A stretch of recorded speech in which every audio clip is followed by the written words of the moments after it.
Okay, good. Then we can start recording.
Yeah. Okay.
Okay. So I will start recording here too, just on my desktop. That will be okay.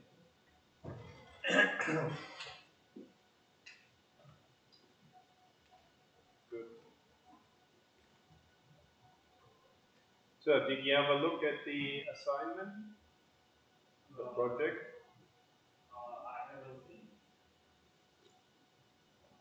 Okay. Yeah.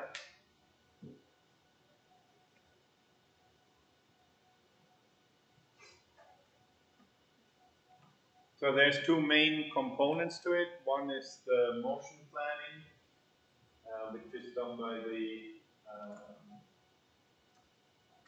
students taking the Intelligent Humanoid Robotics course. And the other one is the vision part. For the vision part,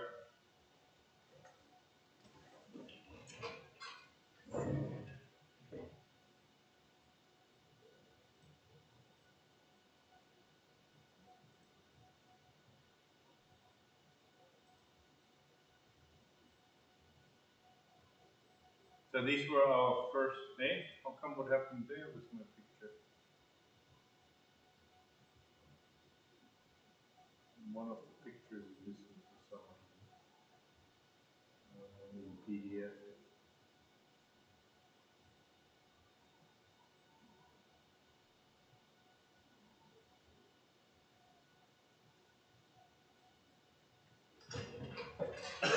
Rear line bin looks like this. We have a lot of different holes, different colored holes, and they're usually marked with a difficulty level, which is that white tape. So white will be the easiest, then yellow, then green, then pink, and then blue, and so on and so forth. And the start point is indicated at the bottom, and then this is the top you have to reach. But we will simplify that a little bit. I will simply, at the beginning of the project, you'll be given a picture like this of the wall. But before that, we'll give you a crop of that so you can tune your vision system. And then we'll tell you the colors. So you don't have to detect the tapes. But you have to make sure that your vision system doesn't get confused by the tapes. So the tapes will be in the image, but you don't actually need to understand them. And then what you want to do is we need to extract the holes, right, where they are. Now the picture is taken as a head-on view, so you don't need to do any mapping of the homography. That should be okay. And then extract all the, let's say if you go yellow, then you have to extract all the yellow pieces. And you need to know some information about their shape. Now, that of course is a little bit more difficult because some of the holes are not have very special kind of functions, but most of them, if you look at them here, most of them have some kind of top part and then some bottom part. So it may look like this, or it may look like this, but there's always sort of a top edge, even if you approximate that. And we want to break it down into the part that we think the robot can hold, which would be always this part, and the other part. The other part, we want to make sure that the robot doesn't bump in when we move the arms and legs. So here, this part, we actually just want to know how big it is.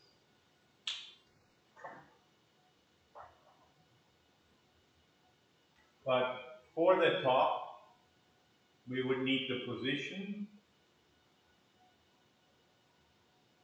in X and Y locations. We do not,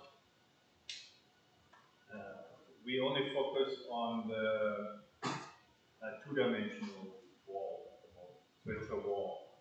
It's not a, like if you look at real rock climbing,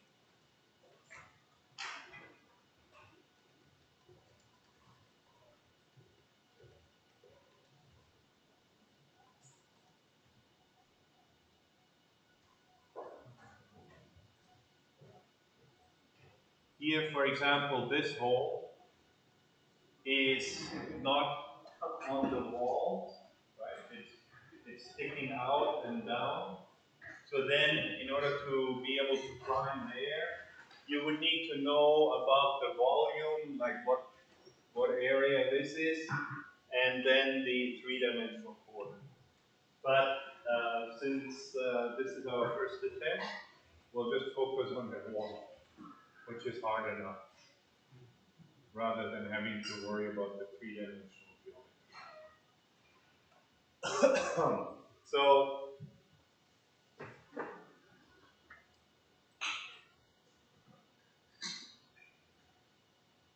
from that wall, at the beginning, we will give you a couple of, or a sample image, a prompt part of the image, which shows you the start location and also allows you to tune the color. So before your algorithm runs, we'll give you these small images. So then you can say, and then we'll tell you need to look for the red holes, or you need to look for the orange holes, or you need to look for the green holes. And so after you've given the cropped one, you need to tune, you can tune your algorithm. After you tune it, then we'll give you the full image. So then you get all the other holes on the top. You need to find all the holes. You need to return the position in X, Y, and also the orientation of the top hole here.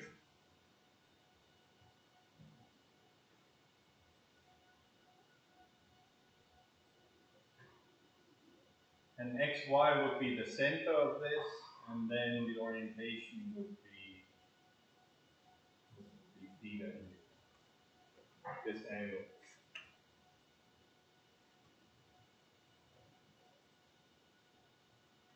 Or actually, let's make theta 0 degrees upwards. So this would be 0 degrees, and then theta would be minus or plus. So this angle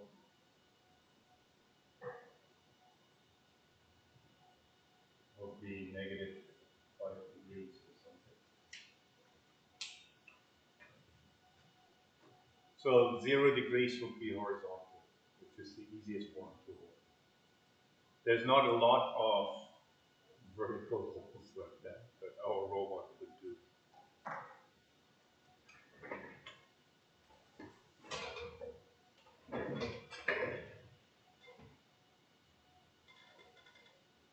So here's some training images or images to tune your system, and then we turn the holes.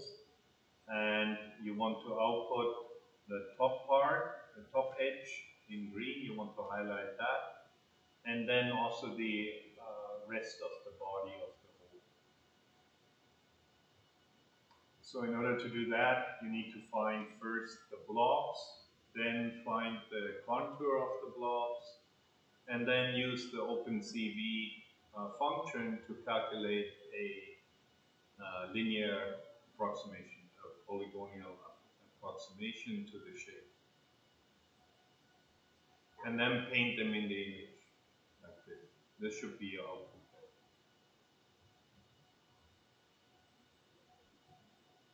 All of them.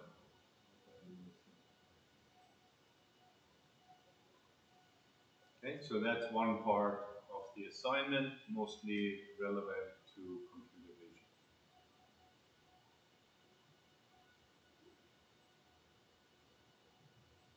Okay, any questions?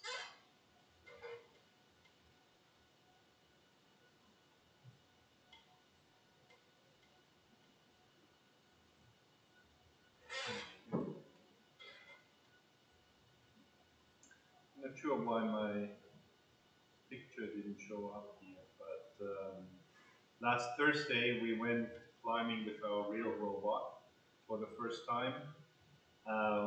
We didn't have the vision algorithm yet, so we didn't really do any motion planning or anything like that. This was just static holes, like we put the robot in the wall, turned on the torque to make sure that the robot can hang safely in the wall. and move its arms and things like that. And those tests actually worked, so that was good. Quite a bit of fun. That was a better one here with them just holding it.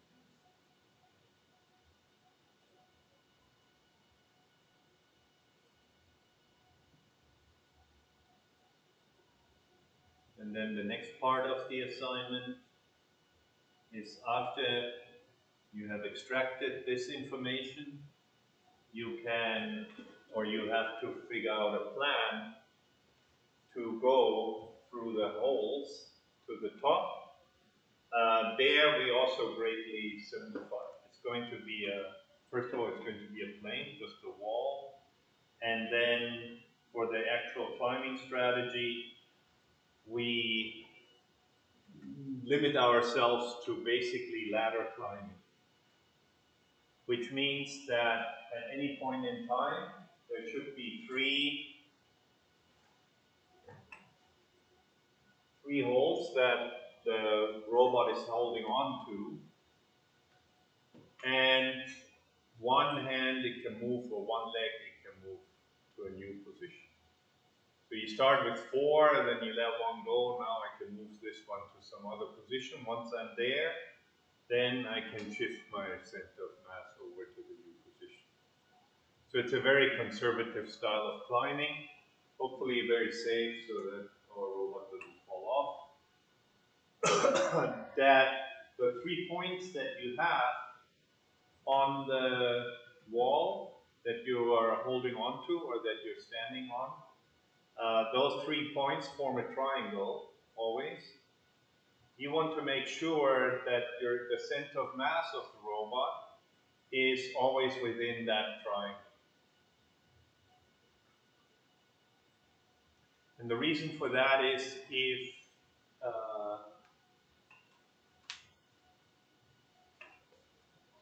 if you have the 3 points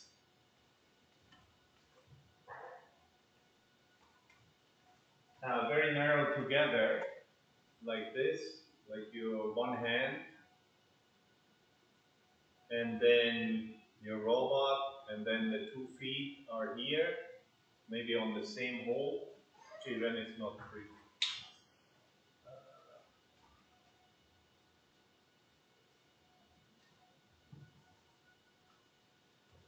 Change it over here.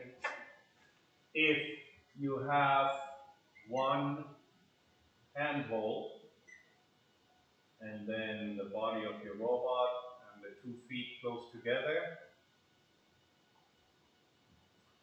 then the triangle is very narrow.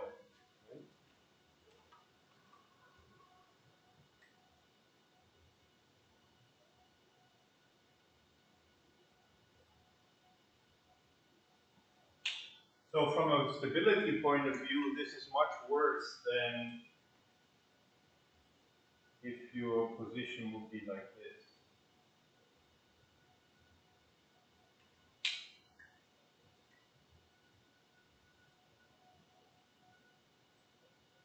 Then your triangle is much larger and you have a much more stable position. If your center of mass actually is here, right, then what will happen? If the center of mass is there, then you will actually spin around that area. It's not what you want to do. You'll be slipping off that 1 foot very easily. Now, human climbers use that all the time during the climbing for more difficult routes, but we don't want our robot to do that just yet. So always the triangle, center of mass within the triangle.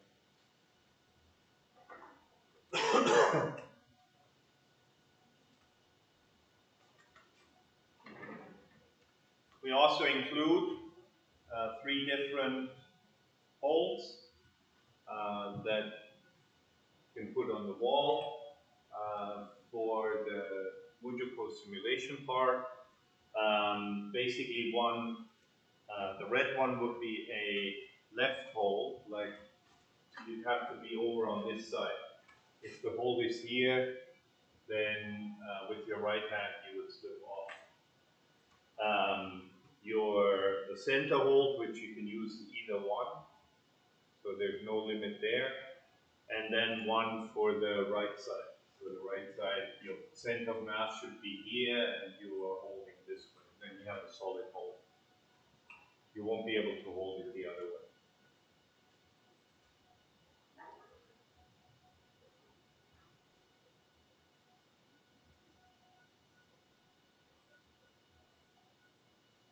Okay. Good.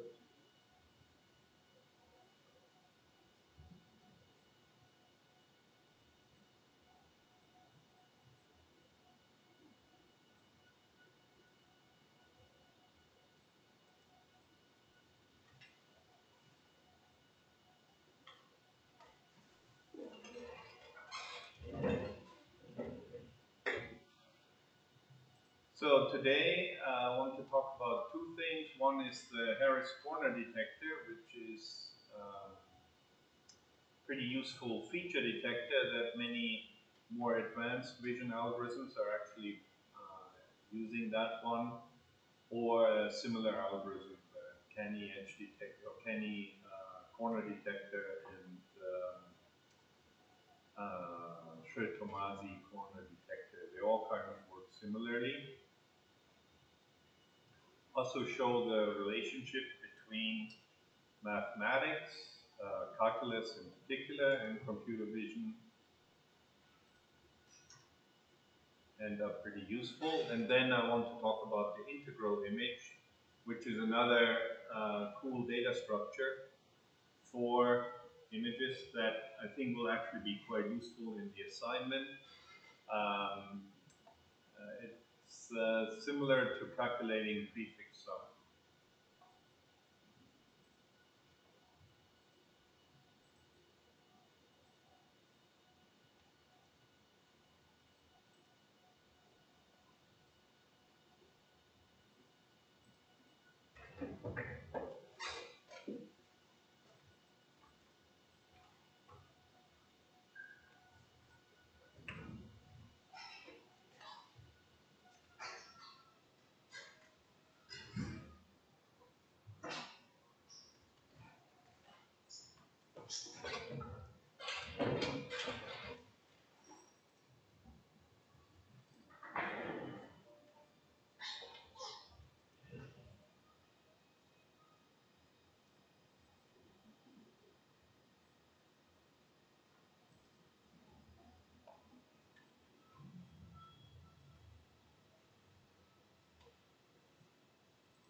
So first of all,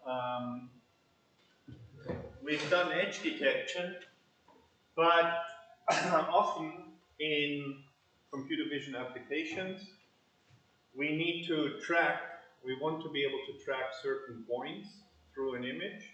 And in fact, there's a whole part of computer vision called optical flow, which we'll be looking at next week, that is based on this idea for tracking points through an image sequence. And the reason for doing that would be either structure for motion, SFM, sorry, which you may have heard of. And that's a system where if I want to take a camera, like my mobile phone, and I turn it on and then I rotate around a particular object, I'm trying to actually get the scan of this particular object. I want to be able to generate the 3D mesh for that particular object. So by taking images from different points of view, I can do that actually with quite good accuracy. And it's one of my great regrets, or things didn't work out, unfortunately. We actually had a project with the Ministry of, with a museum in Auckland, in New Zealand, for capturing the details, the plans, the shape of the boats from all the different Pacific islanders. So there's lots of Samoans, Hawaii, Taiwanese are sometimes included. Some researchers say that the Pacific Islanders actually originated from Taiwan. Um, but anyway, there's many different small islands in the South Pacific, and they all have a very strong maritime tradition. They rowed the canoes, the Maori paddled their canoes all the way to New Zealand, and they wanted to know exactly what the ships, what kind of canoes and ships they were using. So the project, the research grant, would have been to go to all these beaches in the South Pacific and record videos of the boats that they have there, which would probably been the coolest, most relaxed thing I would have ever had to do as a professor. Unfortunately, when I was supposed to go, uh, they had a coup in Fiji, and the military took over, and then the whole project disintegrated. But anyway, if you want to do that, um, capture a series of images using a video camera, and then extract the geometry, then you could get the shape of the boat. Like everything in computer vision, though, that project can go from not bad to do, like pretty easy to do, to totally impossible, depending on the accuracy that's required, right? Because even if I don't go to um, to the South Pacific, even if I don't go to the island, I can get a fairly reasonable estimate of what that boat looks like, right? Like for the Taiwanese Aboriginals, they have boats like that. That's kind of what it looks like. And then, okay, I can estimate the size of this. So let's say 5 meters by 1 meter, right? And boom, yeah, that's a boat, but it's not nearly accurate enough.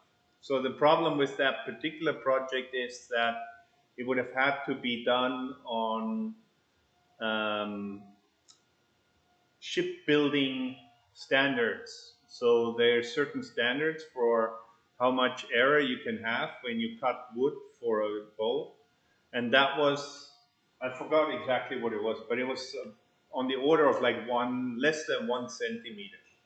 And that, of course, then is a much harder problem, right?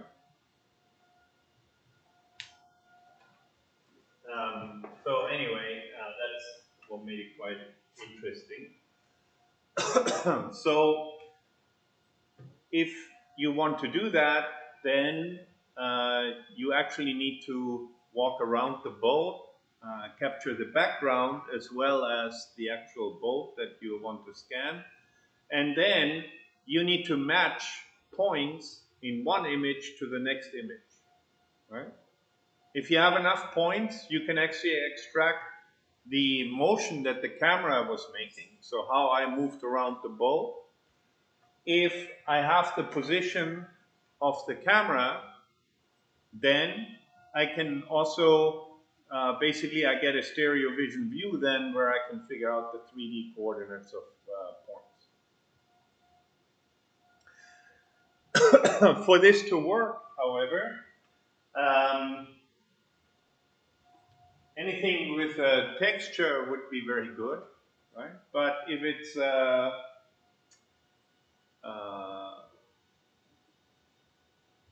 golf ball, okay, golf ball has the dimples, like just a sphere, then that would be very difficult. Right? you won't be able to detect any shape on the sphere itself.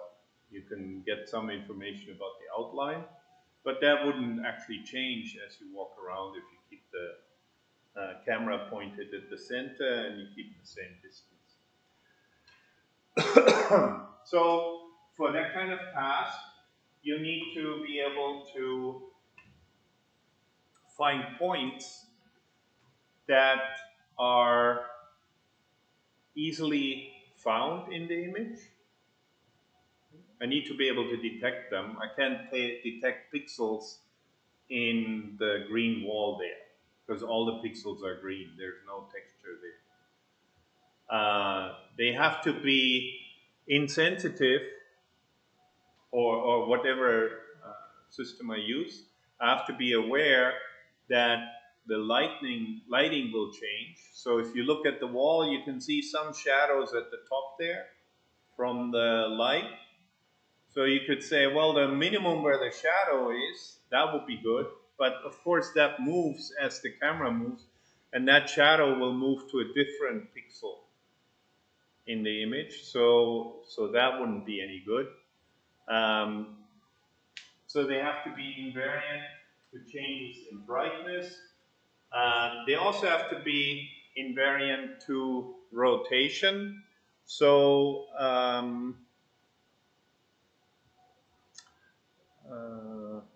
that column, the right edge would be okay because I can, assuming that there's some point, I could track that. But if it's a cylinder, then the edge is just going to rotate around with me.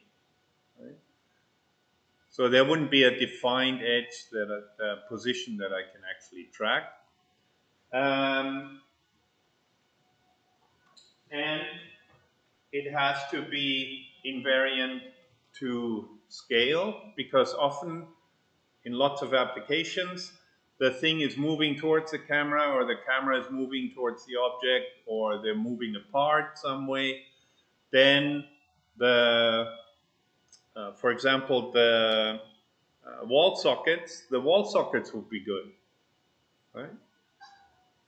Those are very distinguishable points. However, if I want to detect them, then the wall socket looks very different from there if I actually walk up to here, to this wall socket, or that one there. Both the same.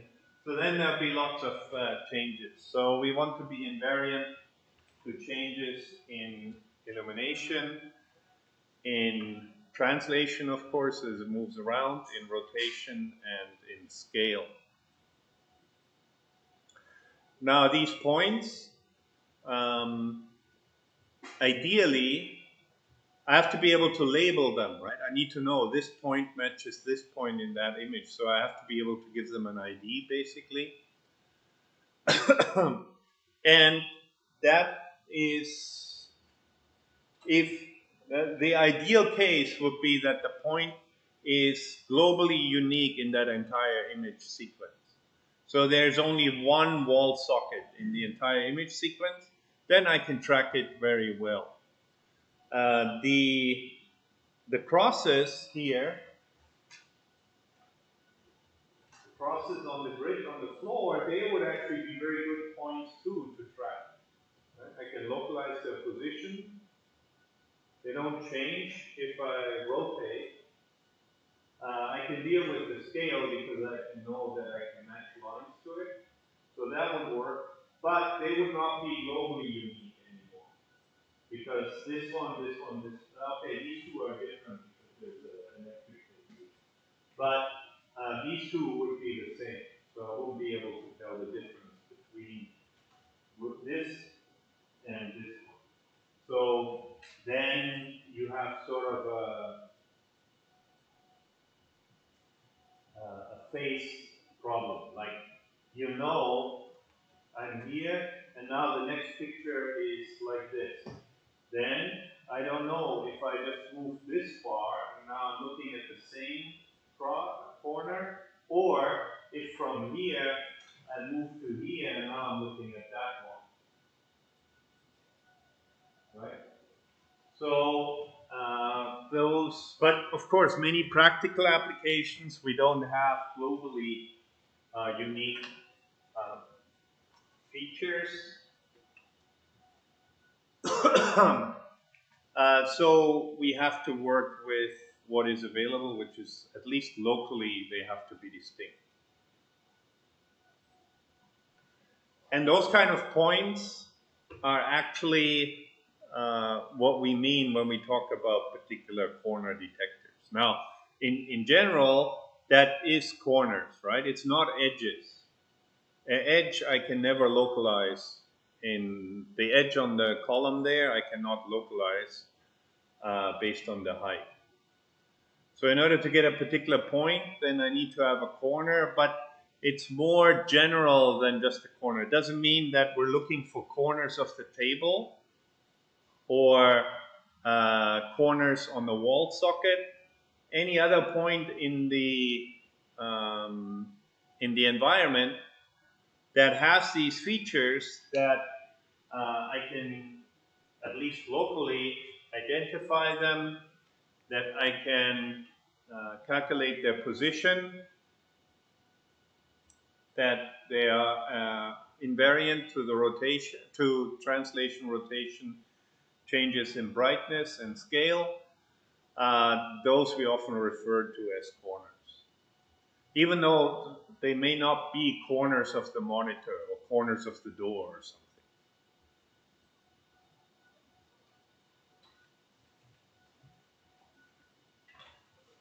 So it's more a general concept than just actual physical corners of object. Um, now, how would we, if we're looking for these kind of points, what would be your first approach? How would you be able to find points that if you move the camera a little bit, there will be a change in the image? You can still find those points.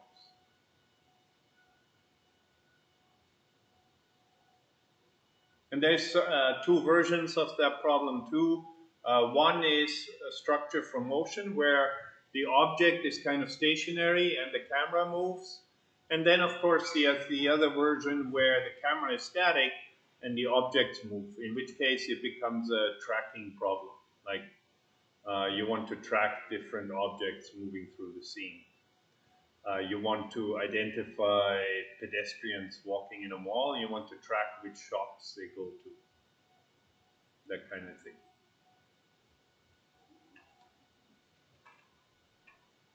But they use the same computer vision algorithms in a lot of cases.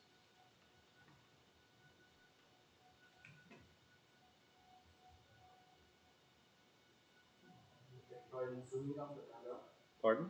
Zooming up. Zooming out. Look a lot more. We can look at more parts of the environment, yeah. But if I want to have a high accuracy model, I probably don't want to zoom out because the minimum uh, resolution that I get from my image is sort of limited by the size of the pixel that I have, right? If I do a computer vision algorithm and I'm trying to detect the size of this cap here as accurately as possible, then surely if I have a picture like this, it's much better than if heat holds it up. Because at that point I have like 3 pixels for the width of the cap. Here I have 40, 50 pixels, something like that. So zooming out gives us a better global view of the environment, but it doesn't allow us fine details about specific objects. Now the basic idea is that I want to find points that if they move just a little bit, then there's a big change in my image.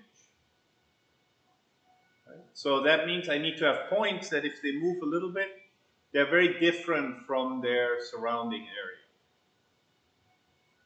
If a point is the same, right, as its surrounding area with whatever we mean by sameness by the quality test. If it's the same, I can't possibly track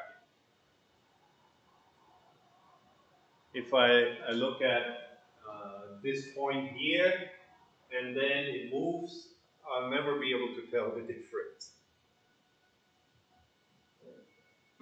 Here, if I have this point and it moves, if it moves in the horizontal direction, yes, I can detect that motion. I know something has changed now. If it moves up and down, then I won't be able to tell. So that's why edges are not sufficient. If I look at this pixel here, and if it moves this way, then this will change. If it moves this way, it'll change. In any direction, there will be some change. Hence, we're talking about corners. But to give it a constructive definition, we say that we want a pixel that if I shift it, then the sum of the squared differences is very large with respect to the previous image. Right? So that means for my image, my return is the changes that will happen if I move that image by delta x and delta y.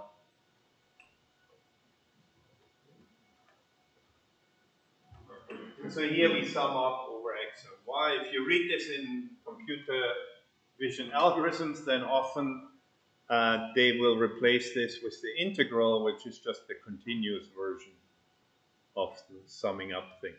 But since we're only dealing with pixels, it doesn't really make sense, in my view, to talk about an integral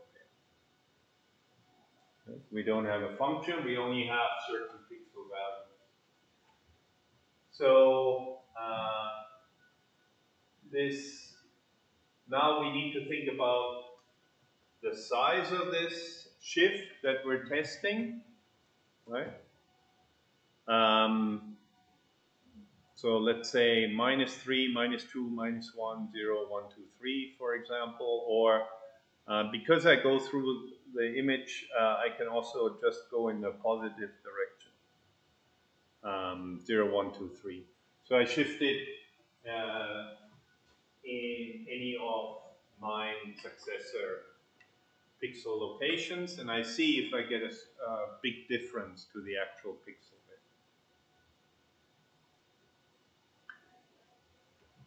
The wxy here is a weighting function that allows you to do things like I want to have, if I have a larger window, I want to have very strong response if I move by 1 pixel or just a small number of pixels. But if I move by 5, the response doesn't need to be quite so big. Like,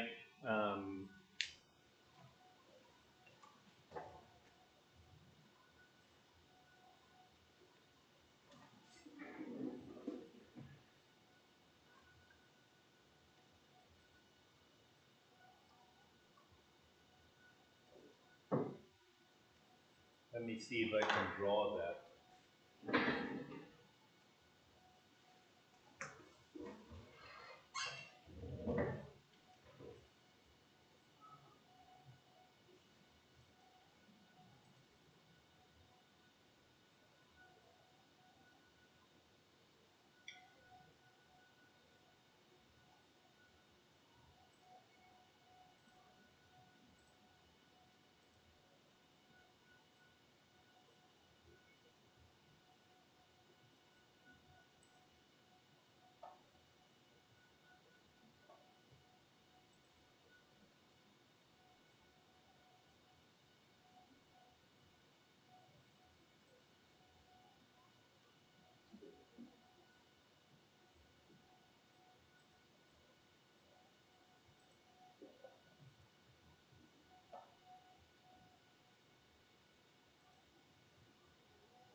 Alright, like this. So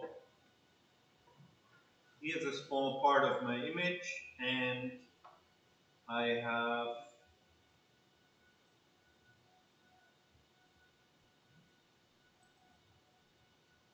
a couple of pixels that I'm considering. So I have this pixel and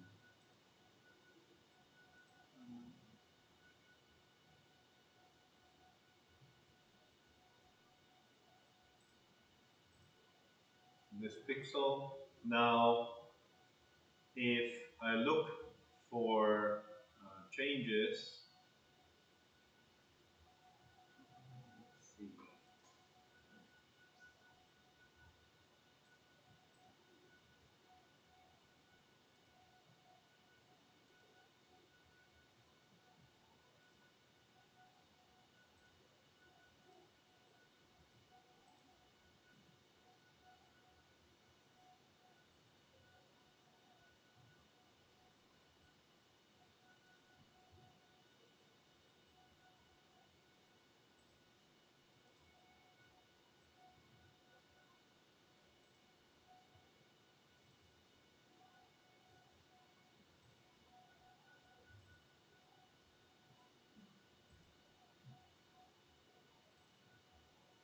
Hmm.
Right. So if I look at this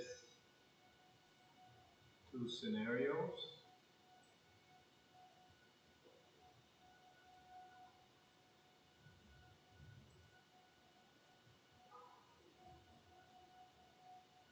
do I not fill?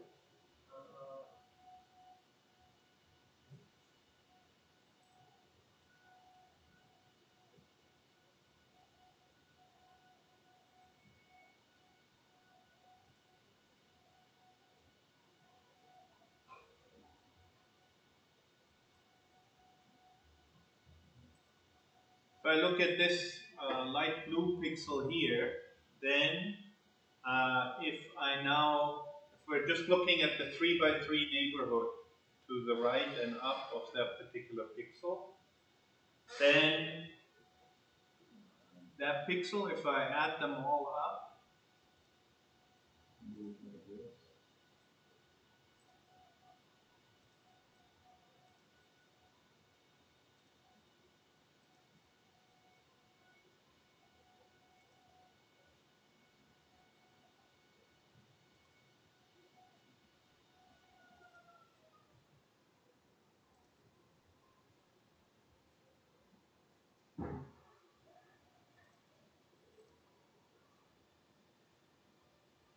if I look at this 3 by 3 neighborhood, then if I sum up the differences to that pixel, right? That's the original pixel that we have. If I sum them up, then here it's going to be a pretty small because they're both blue, right? And here it's pretty small, and here it's pretty small, pretty small, pretty small. But here, this black one will be a very strong response because black is like way off from blue. I look at this green one instead, then I have a strong response here, strong response there, strong response there, strong response there, everywhere, but not nearly as big as this black one here. So in this scenario, I may want to weight it to say if most of the time the motion is only 1 pixel, then this one here would be a better choice. Would be a poorer choice, sorry. Because if it moves by 1 pixel, I get very small response, small difference. If this one moves by 1 pixel, if the green one moves by 1 pixel, I get very strong response in all 3 directions. It's only if it moves by this many pixels, then I get not such a strong response. Actually, that should be over here. I can. So if I just add them up, this green one may have a higher sum of squared errors, but most of the time it's going to be it's going to have a strong response if I make a small motion, but in these two cases it will have a weak response. But if most of the motion is just 1 pixel, then the green one would be a good choice, right? This one here would be a bad choice, because if we move by 1 pixel only, then we only get the different shades of blue, so my response is going to be much less. So in that case, I may want to have a weighting function which says that the 1 pixel differences count 50% or 80% and 20% for the 2 pixel differences. Because they occur sometimes, but not very often. And in that case, the algorithm would prefer the green one here rather than this blue one as a feature. I don't know why I can.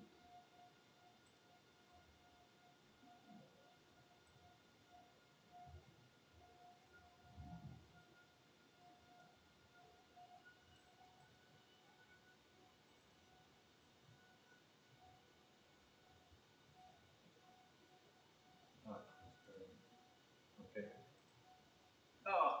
Not the whole thing.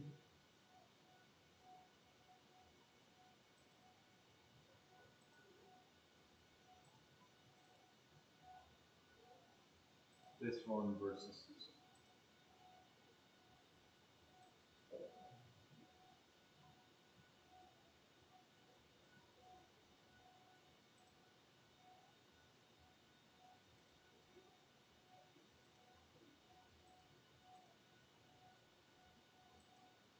So here, if most of the pixel movements are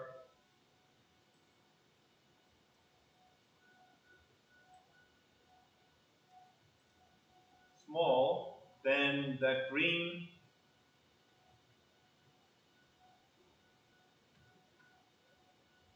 corner would be a better choice rather than the blue one. Even though if we do move by 2, we get a very strong response in this one case, which may be more than what we get from those. That's especially true because we're squaring the differences.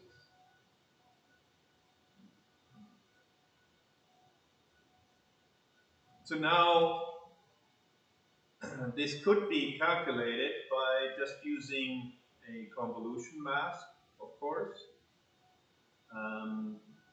but that would be computationally more expensive because we would have to run it over all 9 pixels. So instead, we use a clever trick or a clever more mathematical approach. And we use the Taylor series expansion or Taylor approximation in order to represent the value of the function in the vicinity of the current pixel that we're interested in. So Taylor, I think 16th century, came up with or figured out that any function can be represented as an infinite sum of terms that are the various derivatives of that function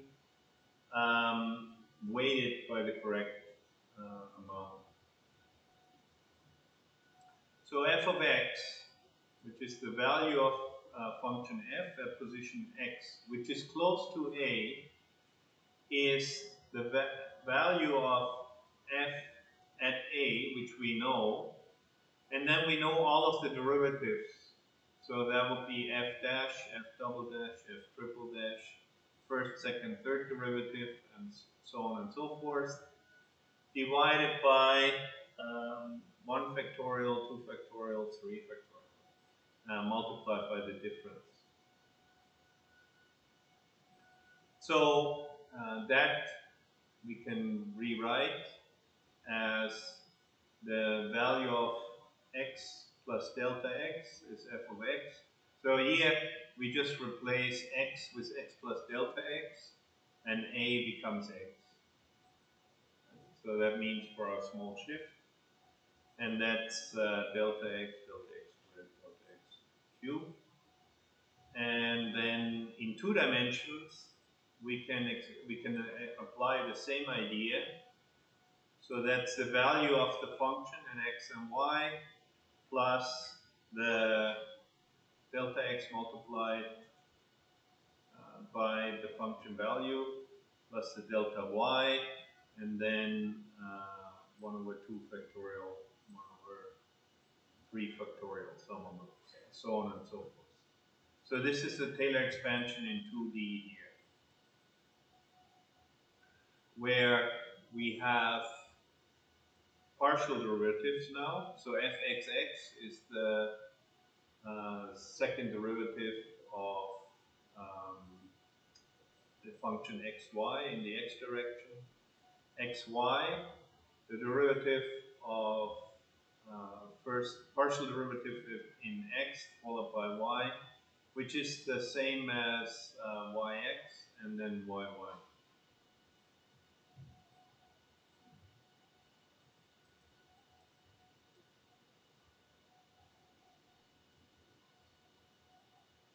But what we're trying to compute is not very convoluted. If you apply the Taylor series, this is what you end up with, which does look more complicated. But it's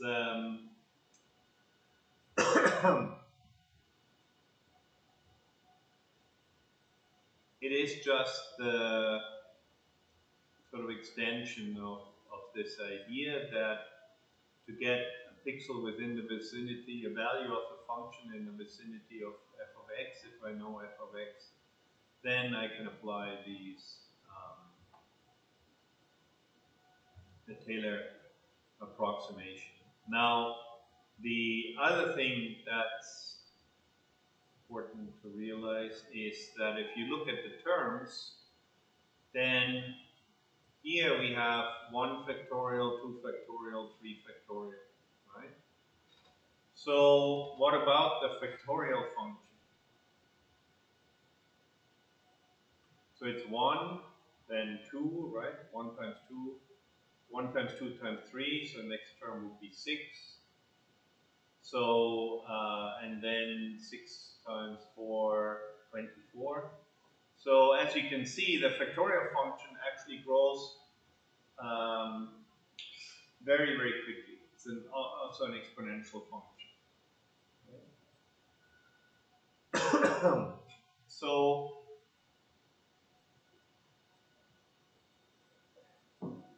that means that when we look at the contribution here, this part would be weighted as 1. This one would only be half as much, and this one is already only 1/6 and then 1/24. So this would be kind of like 100%, 50%, then here 1/6 is about 16%. So the influence of these additional derivatives decreases very, very quickly. So we can just approximate it and say we limit ourselves to the first term of the Taylor approximation, which means we really just look at the first derivative, which is really just the difference between the two pixels that we're looking at.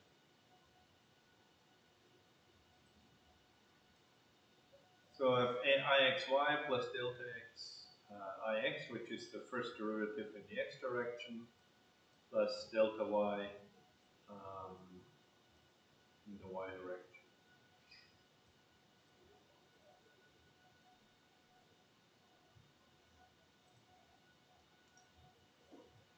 So if this is our where we started, this is the sum of the squared errors that we want to calculate.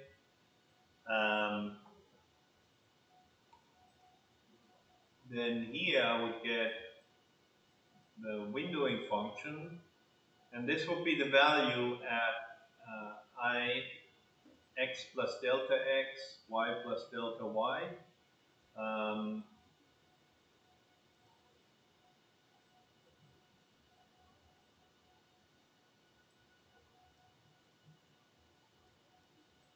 So this is the first order Taylor approximation here. This is the original value. The Ix y cancels out. Those two terms are the same. So I'm only left with this part. Now, how do we calculate Ix, xy? What is that actually?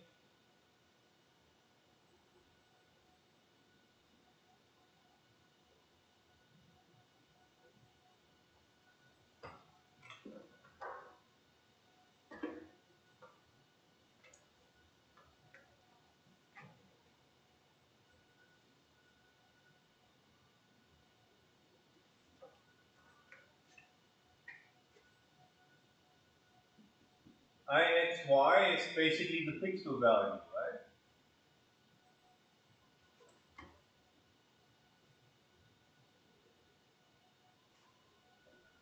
right?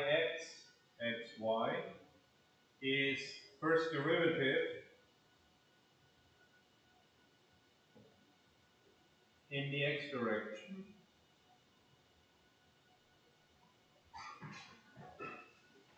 right? And you've actually all calculated this before, but how?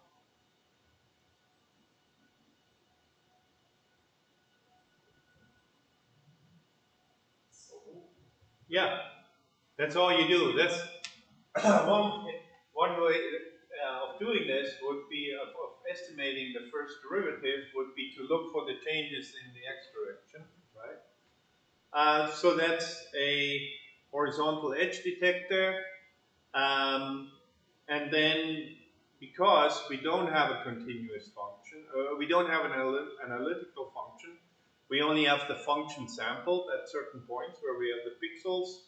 You need to come up with some way of approximating this. And this one is exactly the Sobel X convolution maps. Right? The output of that is the first derivative in the x direction. And similarly, Iy of xy is Sobel in the y direction.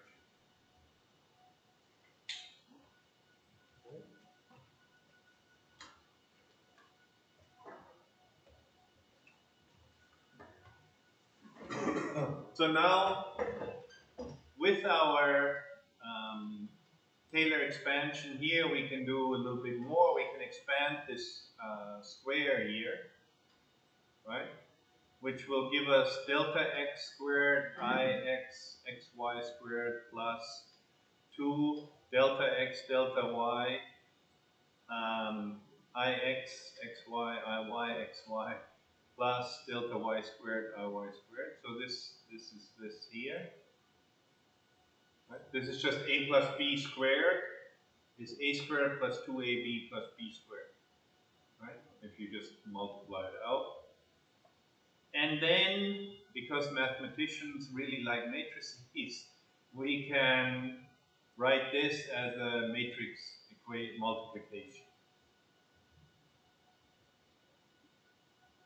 Because the first term, delta x, delta y, will be delta x, x squared plus delta x, xy squared, multiplied by delta x, delta y here.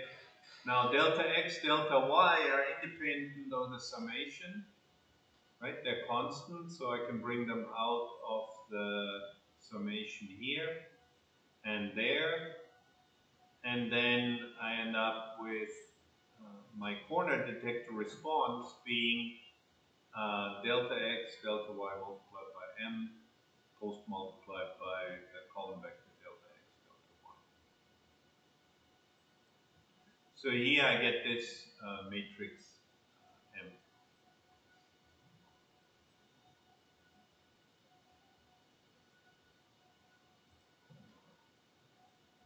Now, this is a matrix that tells me how much it changes. Now I want to find out the specific values for this matrix in order to be able to say whether it's a corner or not.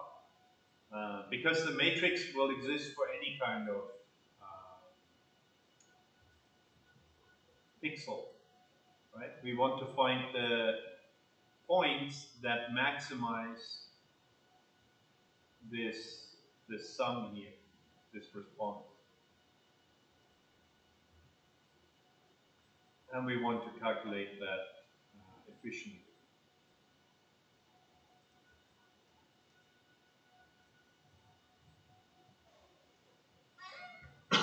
So this there's a couple of ways of doing it.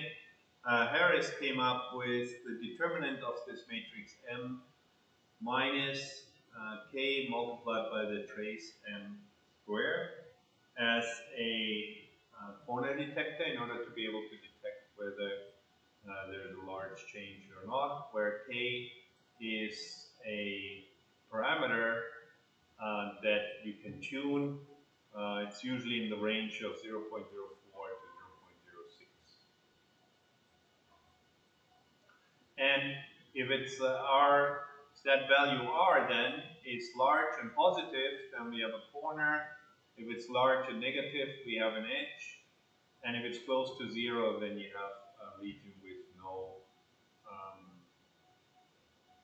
no texture, so not strong response.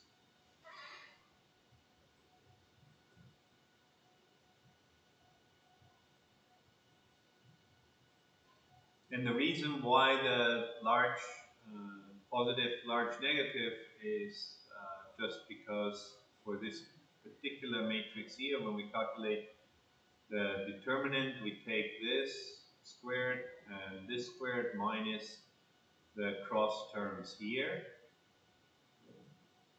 That's the determinant to calculate the determinant of a 2 by 2 matrix.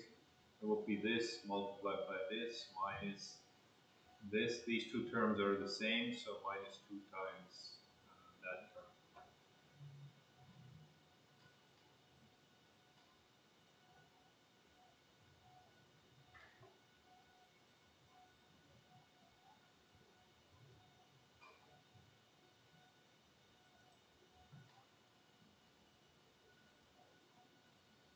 So here we can calculate, we can download a couple of images and then start implementing our Harris corner detector, which is of course part of the OpenCV library. They have the corner detectors all implemented in highly efficient C++, but we're just going to do the implementation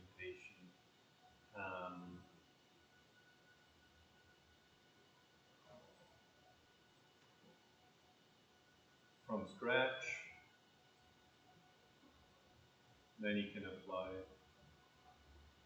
So first I just calculate the grayscale conversion here. In this case, actually using the proper constants.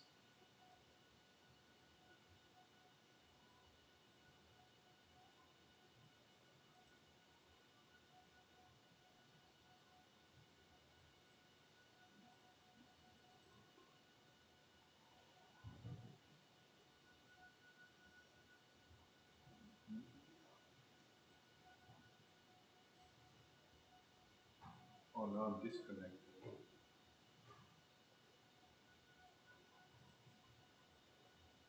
Anyway, so the actual implementation,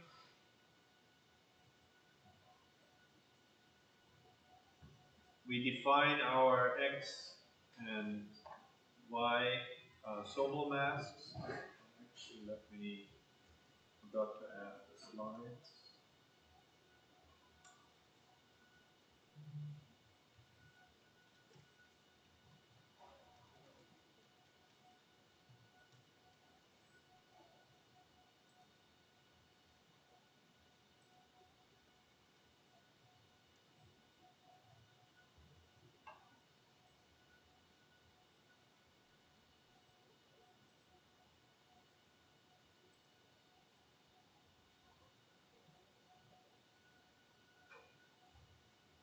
Hmm?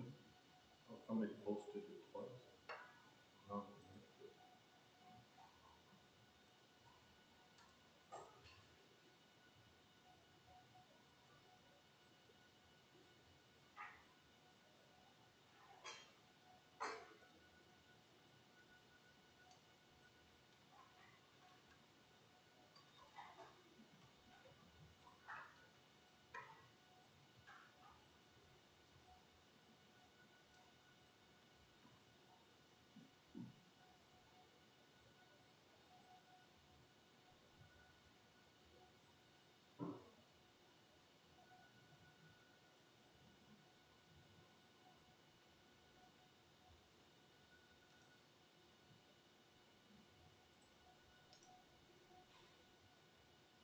So here's our input image, and here's the actual code for the edge detection, for the Harris corner detection. We use the Sobel X, Sobel Y mask, and we calculate the response for this X and Sobel X and Sobel Y. Now, I actually start with 2 pixel boundary, um, or I lose 2 rows and 2 columns with a 3x3 mask. So here, this just calculates. So this just to make sure that I and J don't run out of bounds, and I can return.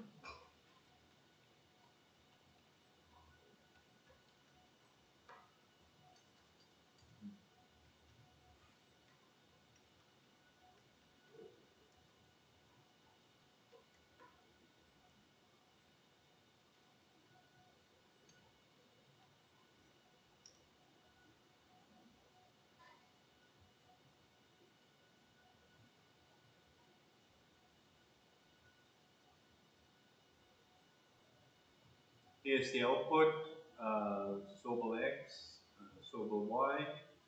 And now we just need to calculate this M matrix for all the pixels.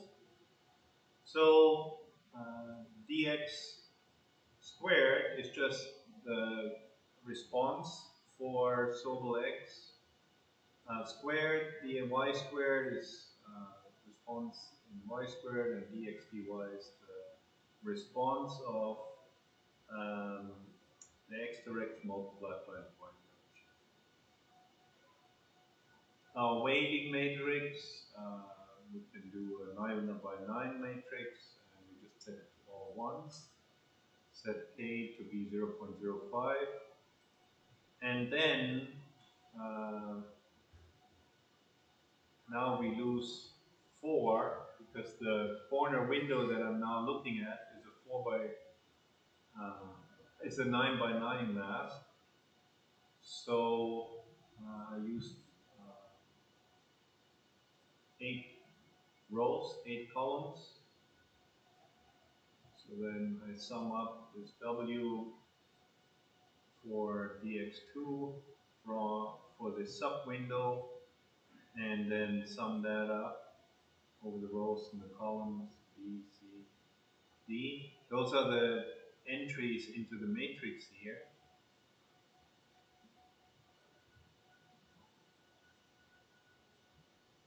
So this is A, B, C, D.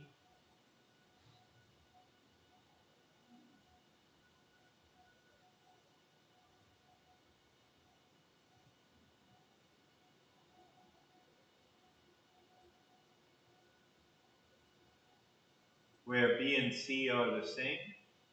Um, first x multiplied dx multiplied by dy, or I x multiplied by iy is the same as iy multiplied by ix. And this then becomes our matrix. And I calculate the determinant.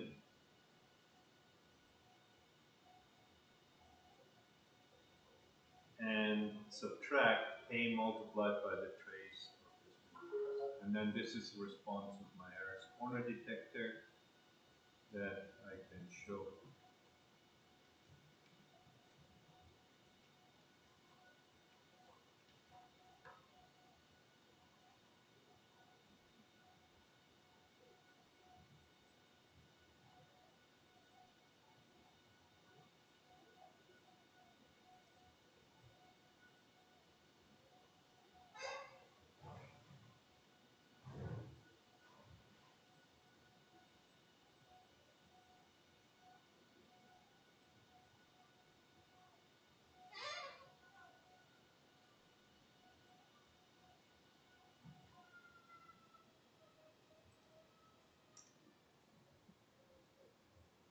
So here's the output, and for example, this pixel here in the famous Lena image would be a very good point to track as a very strong response.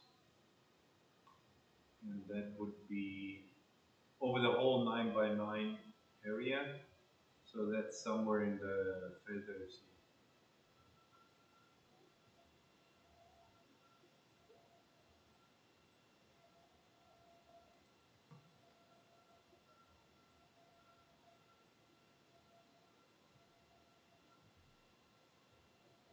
Now, you may think that this is overkill in order to find that, but it does have the nice advantage of giving you the whole region. Like you can easily change the size of the image that or the area that you want to look for pixels in order to detect any shift.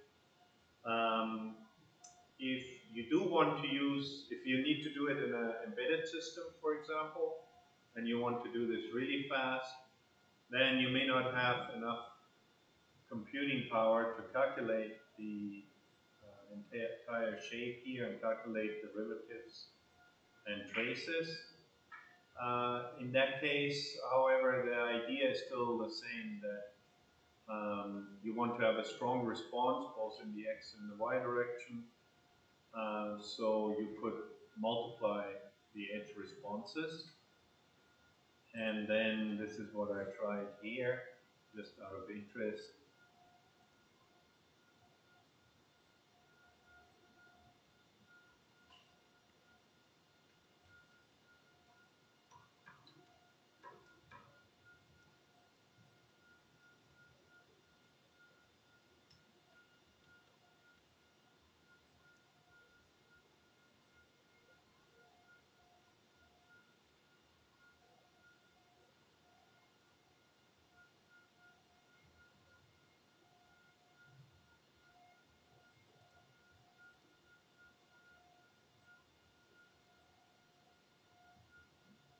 But you can see that that's not that doesn't quite work, because that particular detector does have responses here, which will be kind of good, but also 45-degree angle edges. So this simple idea may sound appealing, but there's an issue, because these edges here, which are both in X and Y, also have a very strong response, but those are actually parts of the head.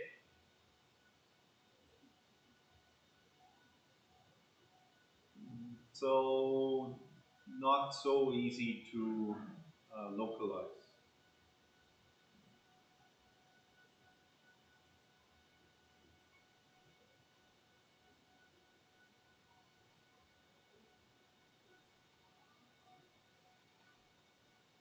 And that problem is overcome by uh, looking at the actual determinant minus k times the trace.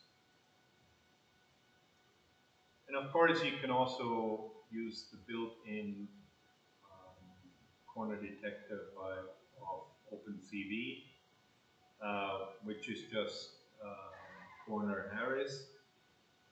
The Schur-Tomassi corner detector works with the same matrix M, but has a slightly different criteria. That one is just called put features to track. It's not actually named after the authors. But that's also available in the OpenCV library.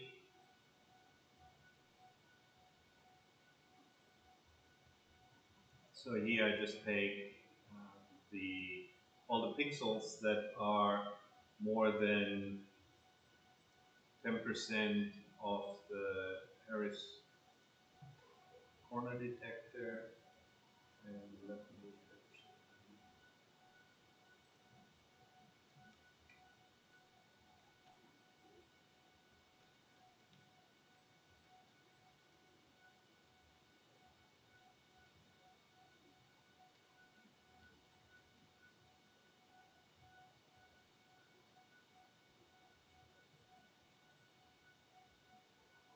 here's the time, so 0.01 seconds.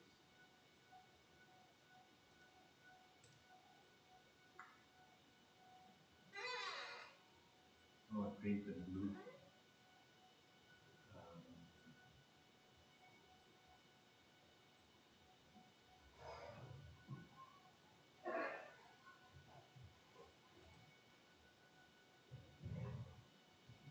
So red and blue is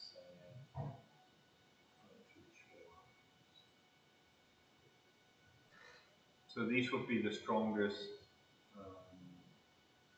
corners based on the Harris corner detector. And yeah, if you were to track those pixels, I think they're pretty unique. I mean, they make sense. This is all in the fur there, the headband. These ones I'm not so sure about. Let's see if we set the limit higher.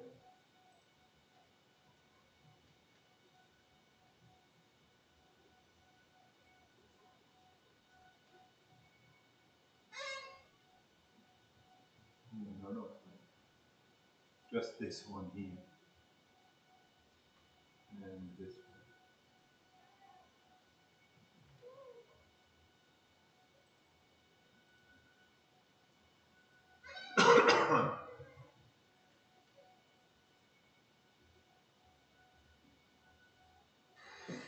So implement your own version of the OpenCV code here, or just copy my corner detector code here, and actually use the OpenCV, take an arbitrary image, detect the corners, and let's say detect the top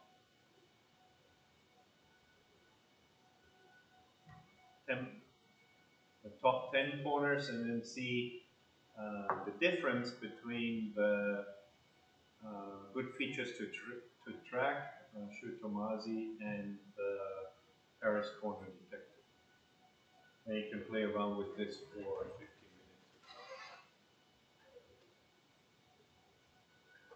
minutes.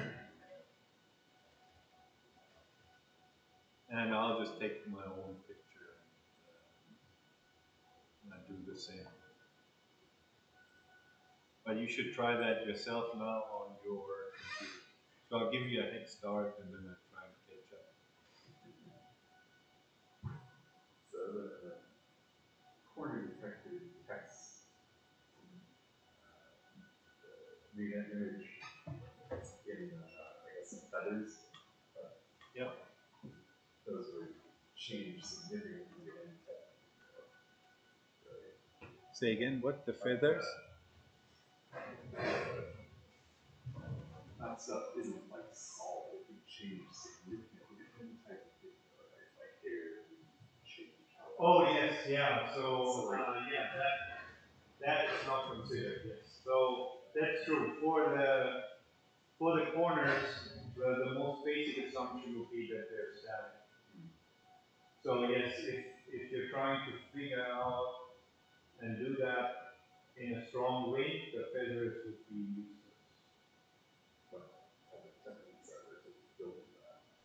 That is an extremely difficult problem, and you would need to know. Something about the domain. So if you know it's outdoors and you know you're doing this for both, and the models are all going to wear feathers, then you probably want to ask them to only wear red ones or blue ones and tell you what color it is and filter those out first.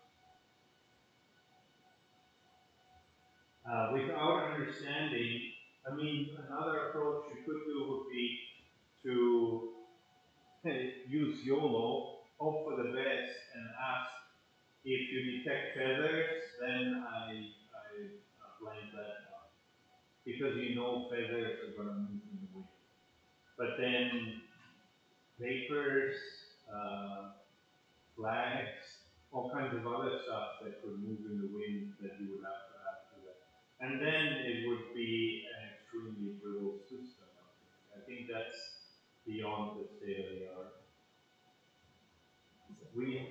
Pardon? You said YOLO?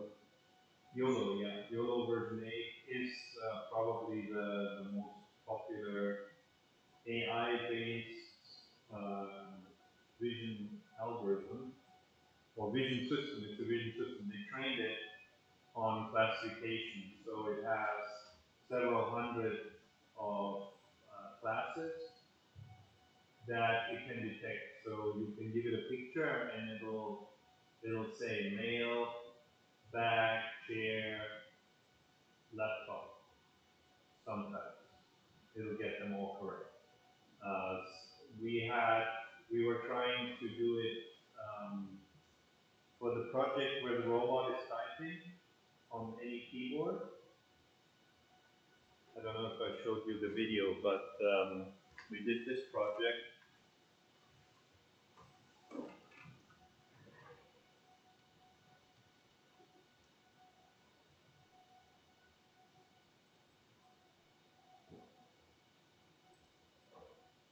Yeah, people are looking for this all the time. I don't know why. 5,300 views. So the first part here, to actually move the keyboard, did it move it or did it move it? We used YOLO, and you can look at it, and it'll detect keyboard and the bounding box of the keyboard. And then we know where the right and the left edge is, and then we can drag it. Like this part is done using YOLO. We did have some problems with that because you can see what the robot sees there. For some reason, it would quite regularly classify this as a bed. So it would switch between keyboard and bed, which in our application wasn't a problem because if we didn't see a keyboard, then the robot would just wait until it finds the keyboard and eventually would see it. Or another thing would be to say, well, we know it misclassifies keyboards and beds in our application. So if either one of those show up, we know we're not going to point the robot at a bed. So we know it's not a bed, so we think then we know where the keyboard is. So it is basically, YOLO is probably the most popular way in which you can take a pixel and convert it into some semantic information. We also use it in, what this is building up to is what's called Visual SLAM. SLAM stands for Simultaneous Localization and Mapping. So that's the idea, that's like the most basic navigation ability that your mobile robot has to have. You want to be able to put them in a building or outside, turn them on, and then they should drive around, figure out where they are, and build a map of the environment. And that's done by basically incrementally building up the map by taking sensor readings, and that works really well with LiDAR scanners, then driving a little bit, then take another sensor reading. Now if I get this wall and this wall, and I get the accuracy very high using the LiDAR scanner, I know exactly how much I moved and I know how much I rotated. And then I can say, well, now I'm here, and now I can detect this chair there, which I couldn't detect before because it was hidden by the cover. So now I put a chair into this environment. And then I do this, and then I do this. So as you drive around, you build up the map. That's why it's simultaneous localization, which is where's the robot in the map, and mapping, which is building up the map. So now there are algorithms for doing that very efficiently. Graph planning would be one of the popular ones with some of the extensions. Now, Visual SLAM is the more interesting version of that, where we don't use a LiDAR scanner, which gives us very high accuracy point clouds, but just the camera. So, like I said, structure for motion, the object is static and the camera moves around. Visual SLAM, the camera also moves around because the robot is driving around. And then we have this environment. So we use that for the Gogoro scooter project, where the robot must drive balance on two wheels. And there, the problem is when we run it on the loop outside our building, then the Visual SLAM, the position information, all of that is less accurate than what you get from a LiDAR scanner. It's also, there's sometimes more outliers, more things that don't go according to plan. And one of the problems that we have is with students walking through campus and then coming to look at the scooter walking past. So we have one idea where we want to run YOLO first, and then if we detect a pedestrian or a car, then we would blend that out because cars usually move, pedestrians usually move. Very likely that there are dynamic objects in the scene, so we would want to blend them out. In particular, the NTNU bus that comes back and drives through there. Like there's a bus that goes to the Linko campus, and if that one stands there and the scooter starts driving, then the bus starts moving because it's like pink and big and lots of corners that we can track, then our map becomes useless. So that's a master's thesis project that we currently have ongoing, trying to use YOLO to get rid of or ignore dynamic obstacles. But I think um,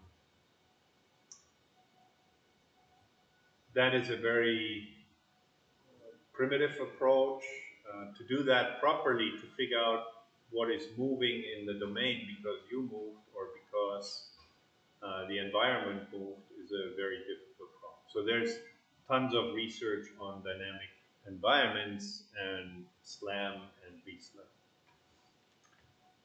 The SLAM algorithms, there's also an interesting story when um, uh, Sebastian Kroon and Peter Fox, I think, were the ones working on this.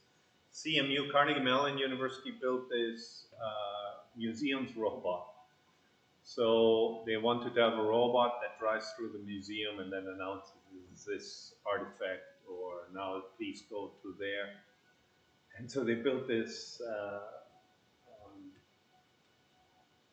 museum robot, and it was one of the first ones. It was like mid 1990s. It was one of the first ones that actually used SLAM in order to map the environment. So they mounted their laser scanner and they did run the tests and everything. And then things were great. Like the maps were amazing, right? Very accurate. The algorithms you would use for localization, you usually use particle filters and then graph planning in order to build the map. And everything was great. Then the museum actually opened, and it turned out to be a big. It wasn't so good, and the reason why it wasn't so good is because it was mid 1990s.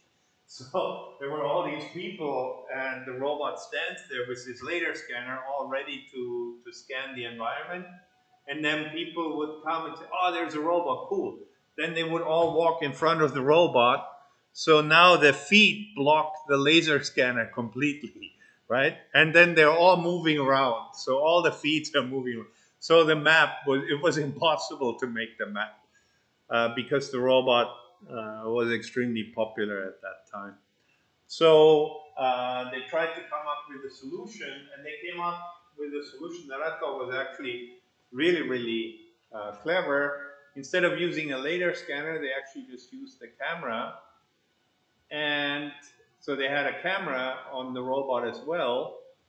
But the camera, they had usually, like we mount our cameras on the robot, right? Like looking at the floor and the scene around it.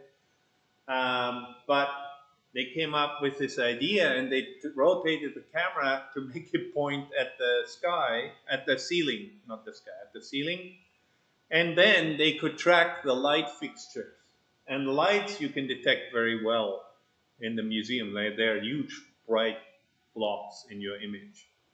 And they used that then to actually localize the robot and build the map of the robot for the robot, localize the robot actually, the map they built before. Um, because they needed the LiDAR scanner to detect obstacles in front of the robot, like people and stuff like that. But I heard the talk about that particular project um, before, and it was kind of funny. And then all these people just stand in front of our robot.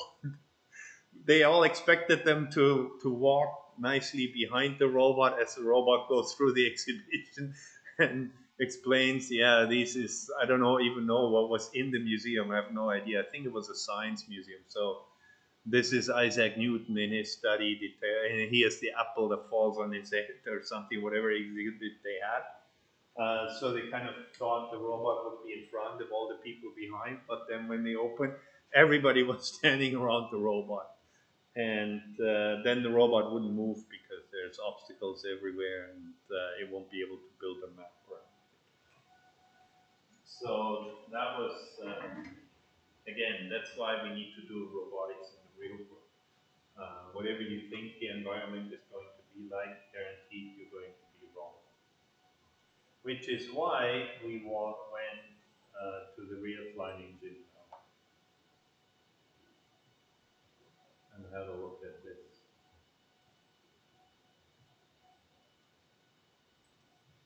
One other interesting result from this test was um, for human climbers, the smaller the hold is, the harder it is, right?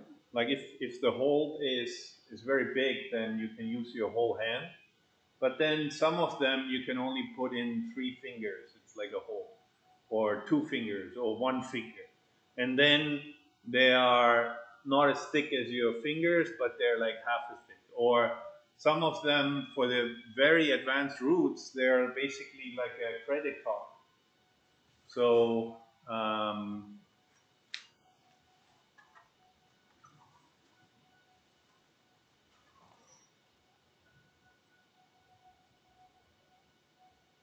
the big card. So here's your wall. This is what you're supposed to climb. Here's your hole. And this is really, really impossible for me for sure. But some humans can actually hang off there, like do pull-ups on this kind of hole. Very, very good professional climbers. But with our robot, we figured out that actually, because we started to look at the wall, and if you look at the wall here,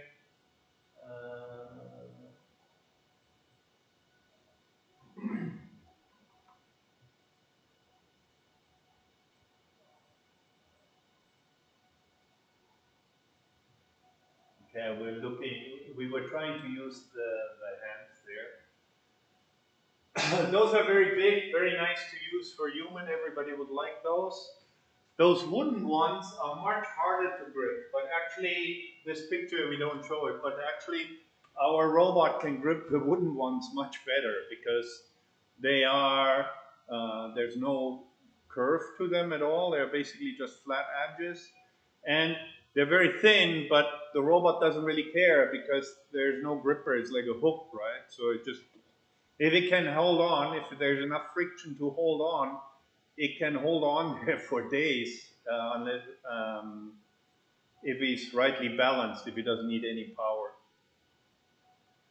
So we realized that maybe we can climb the more difficult routes than we thought, not because our motion planner is very clever, but simply because the hands that we built um, were actually too small. It was really hard for the robot to hang on there. Those were quite difficult for the robot. You had to move it in just the right angle, just the right position. Whereas the smaller ones are much easier for the robot to hold on to. So it's exactly the opposite of what you would expect from the human climber.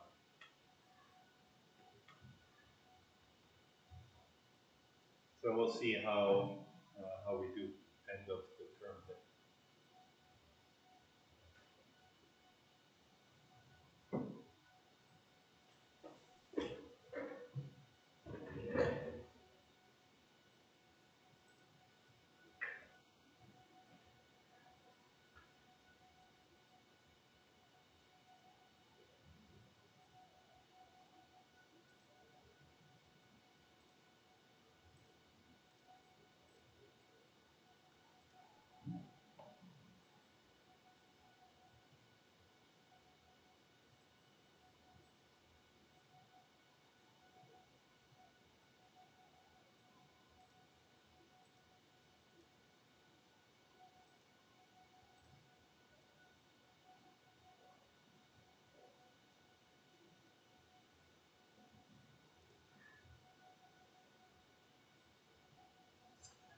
Okay, so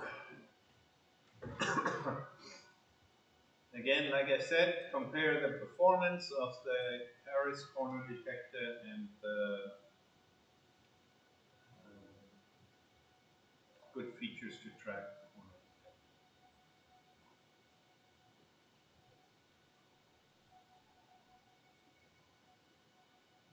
So I'm just going to use the same picture.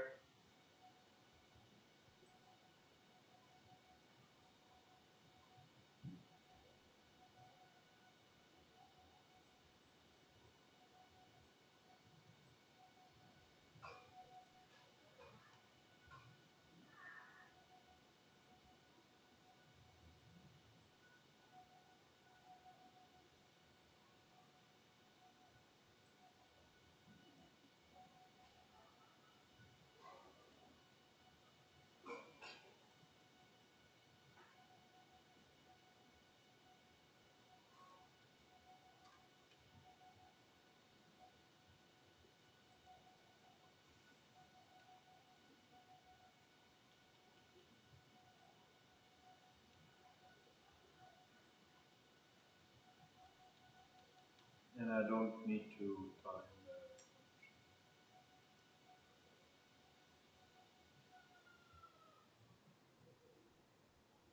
So I just take this.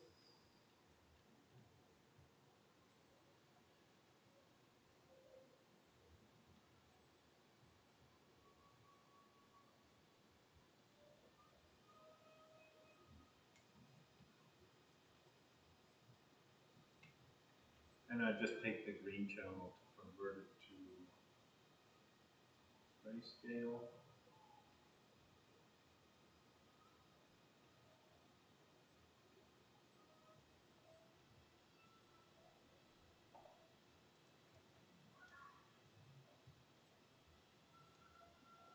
Here's the corner detector. Now I want to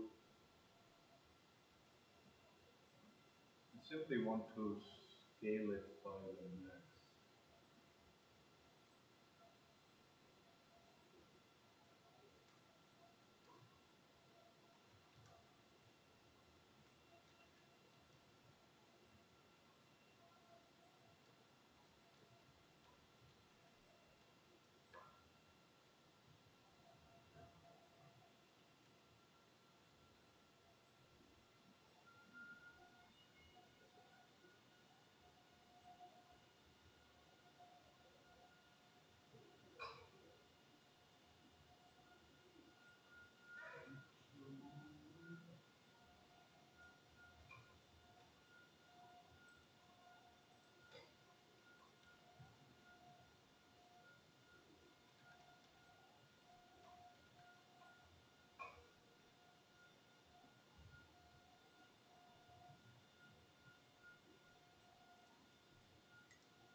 So here are some parts in the feathers, and this one. Now let's take our second one.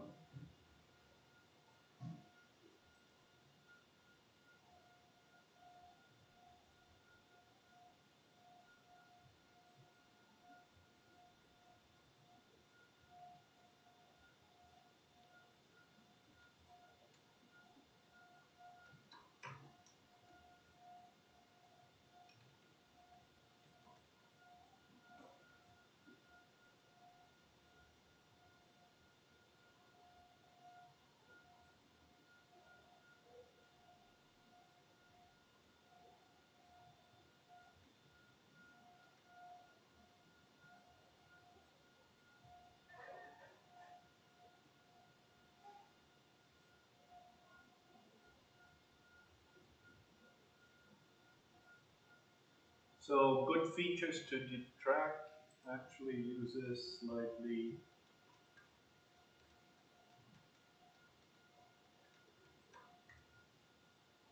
uh,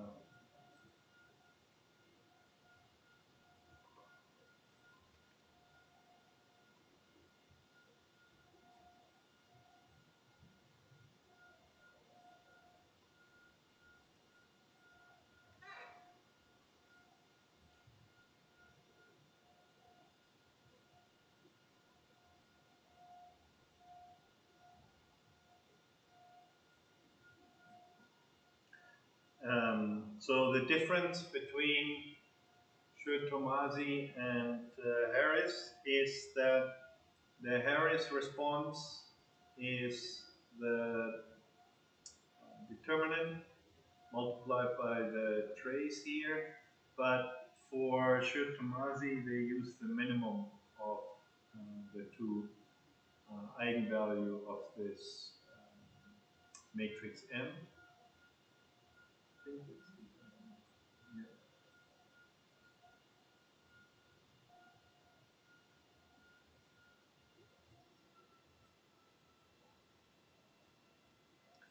but the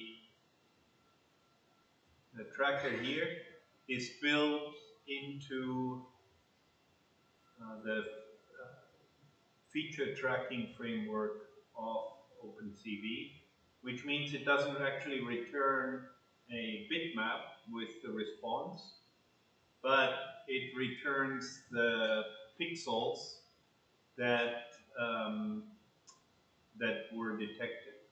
So you specify the maximum number of points that you want to receive, and then that will be output. So we need to actually plot them first.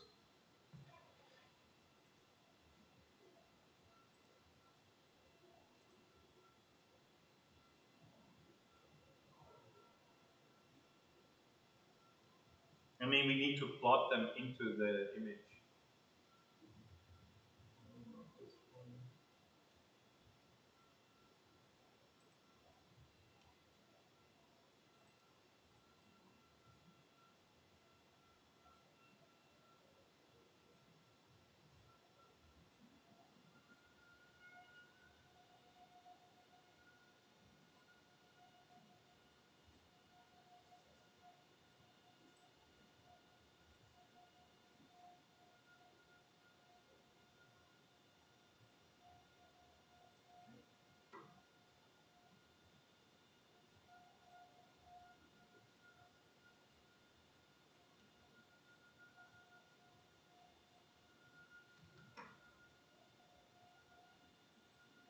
100. Here, I think this specifies the minimum distance. Yeah. So one problem is that if you do have a pixel that is good to track, then often there's some other pixels close by. You don't want them to be too close, so you can specify that there has to be a minimum distance between the feature, the corners that you return.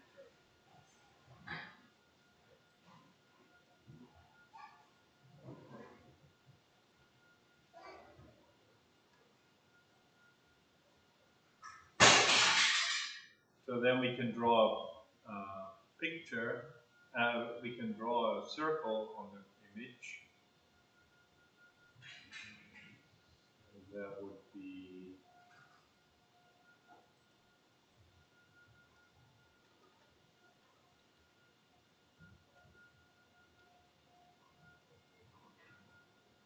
so I can copy this and then plot the circles here.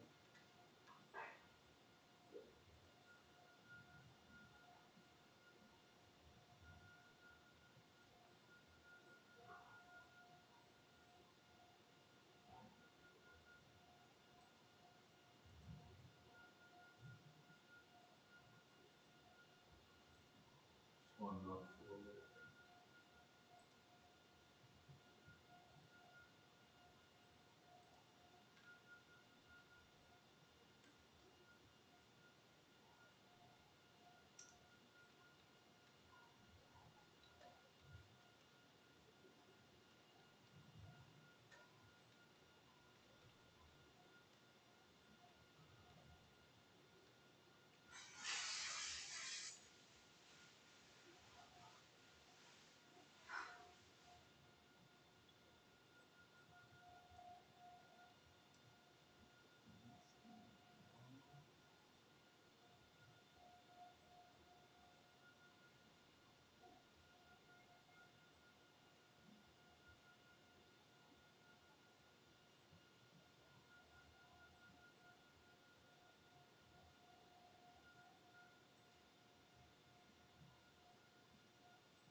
they have to be integers.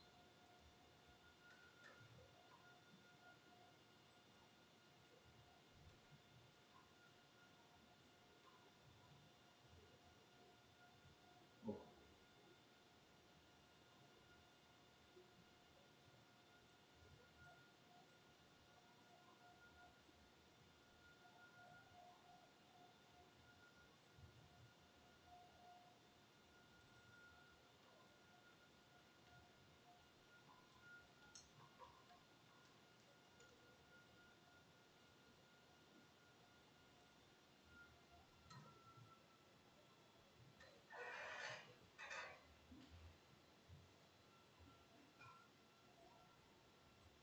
so these will be the 100 good features to track points that were found, right? The top 100. So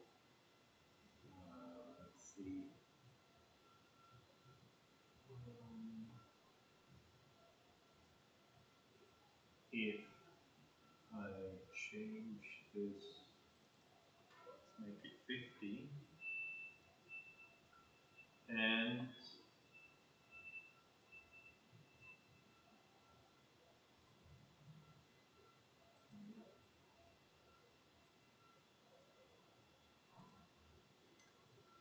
the features to track, the feature framework in OpenCV actually returns the points based on maximum. So, I mean, they're sorted, so the strongest response is going to be at 0.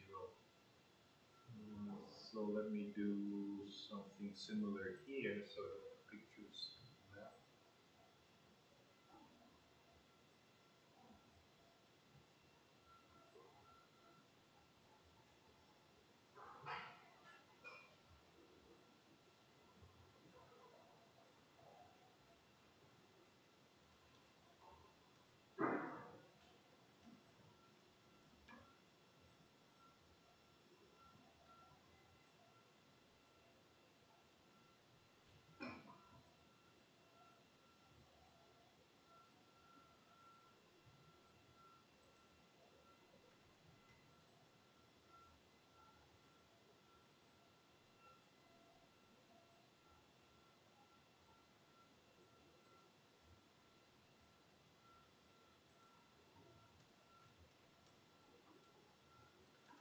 Mask is equal to np dot zeros,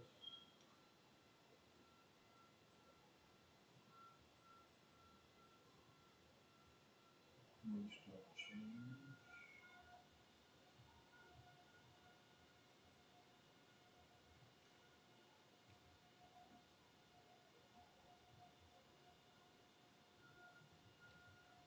if np dot count or sum,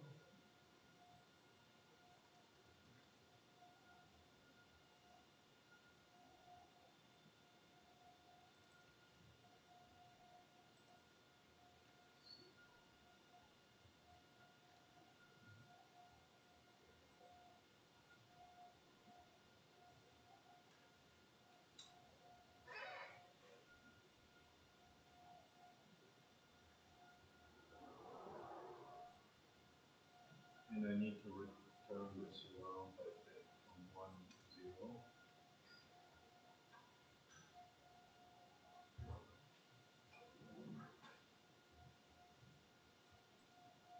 greater than 50, then we break.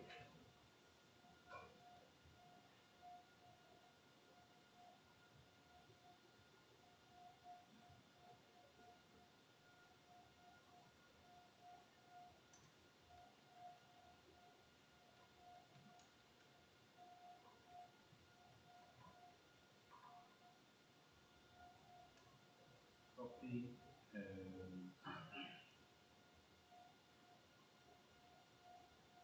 2, 5, 5.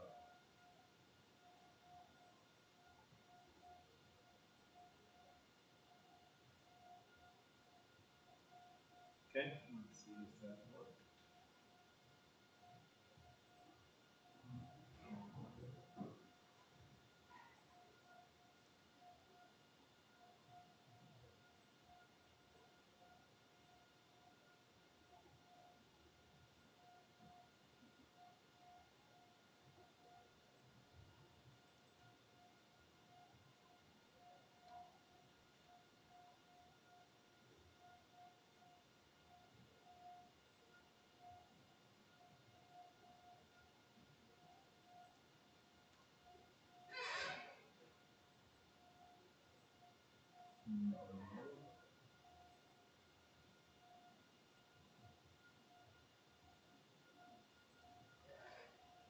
See how a mask is colored?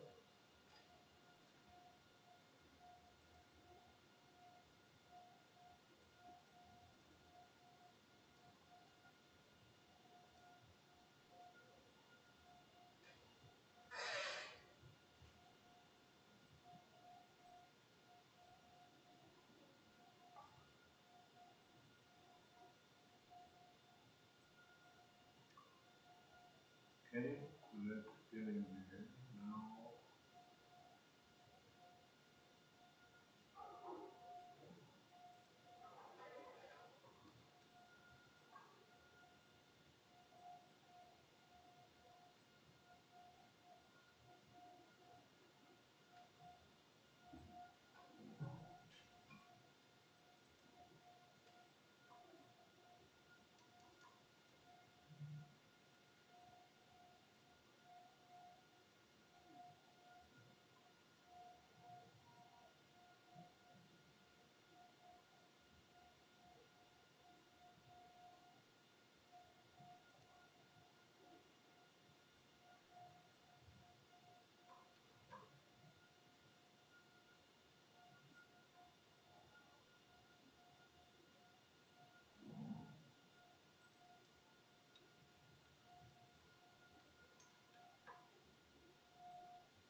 ah,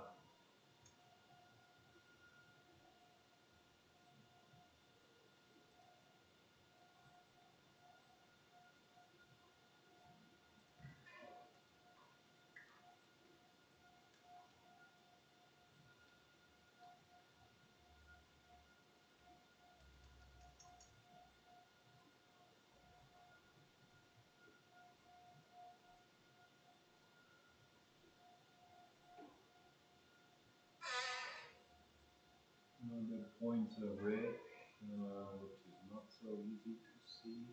So one, and red and green should be yellow.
So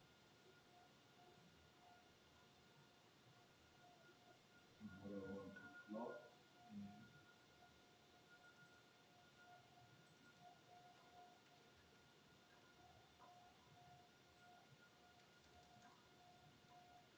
earth image and yeah,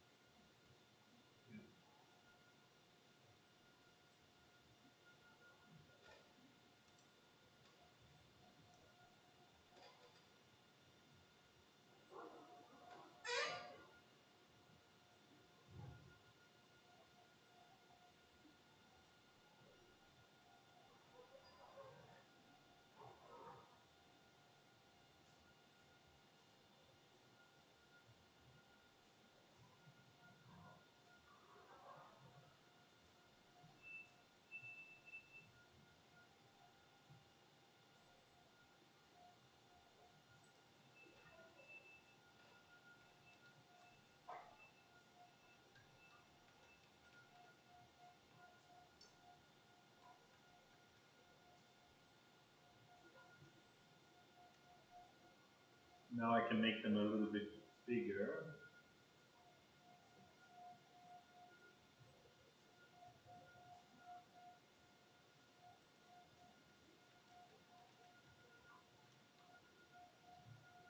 And dilate it, so hopefully it's easier to see.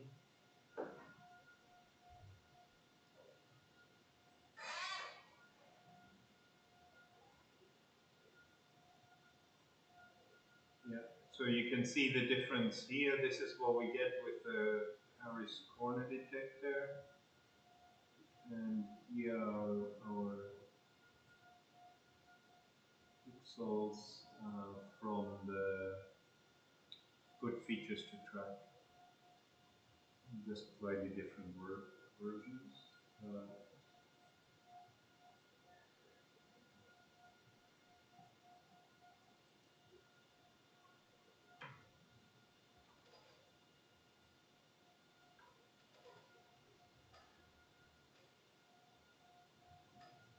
A little bit bigger.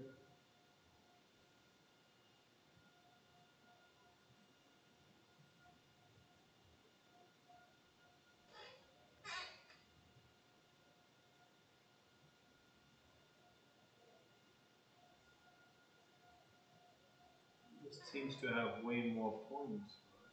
So why one times maximum?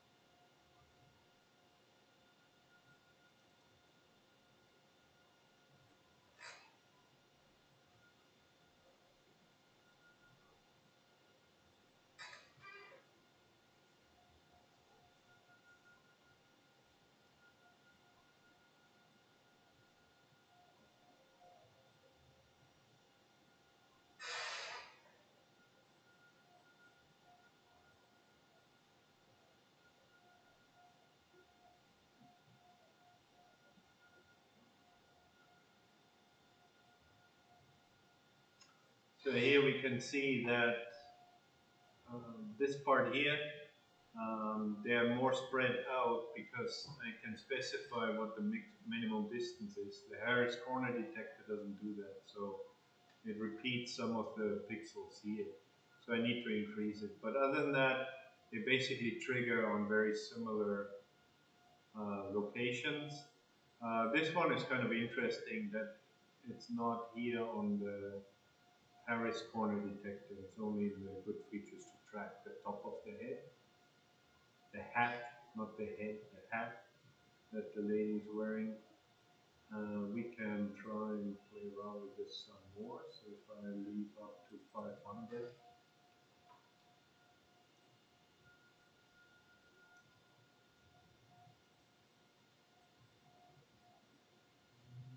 much difference.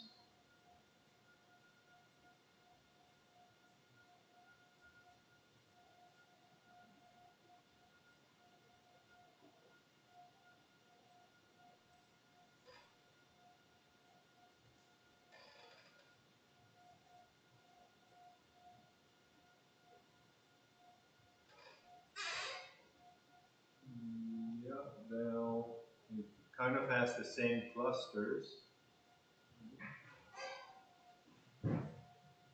Harris likes this part here, whereas Shutamari doesn't like this one. There's also one here where this corner is, which actually that should be a good point to track. But overall, the performance is not going to be so much different. My recommendation is always if you need to use a corner detector, then the Shure Tomasi, the good features to track really are good features to track. And if you can get your system to work with one, you can also get it to work with the other one. And if you can only get it to work with one instead of the other one, then you're in for some quite a lot of real-world testing, because if the difference is really so small, what you detect in your lab, if you bring it out into the real world, the differences are usually much bigger. So it will be extremely fragile. You should be able to switch the corner detector without affecting too much of the rest of your system. If you want to do a visual SLAM system or any other kind of system.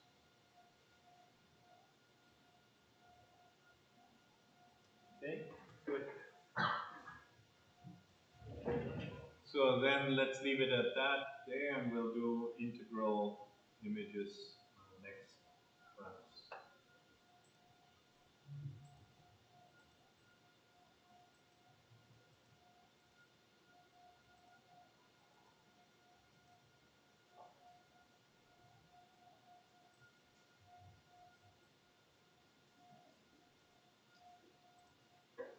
So you guys all have your groups ready with the German students? No? Which group? You know your group numbers? No? How come? Huh? Okay. Then we'll have to do that this afternoon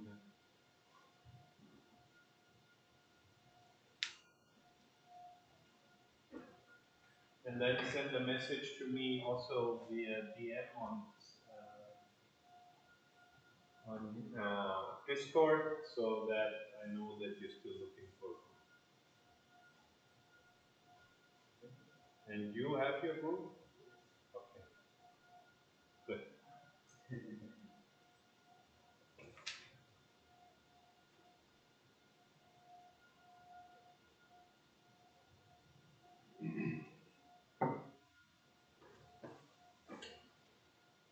This corner detection was fed into Word. Pardon? This corner detection was fed In Word? or Orb. It's the first step in the orb feature detector. Yes.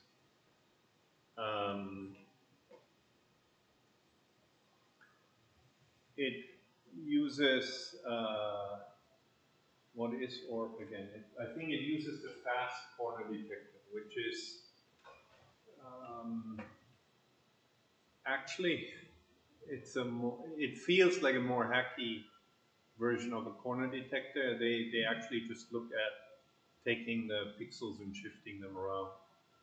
I think in the description, I don't remember exactly, but I think in the original paper they didn't actually talk about the Taylor expansion or something like that. But it's the same idea, checking how much difference there is between you and your neighbors.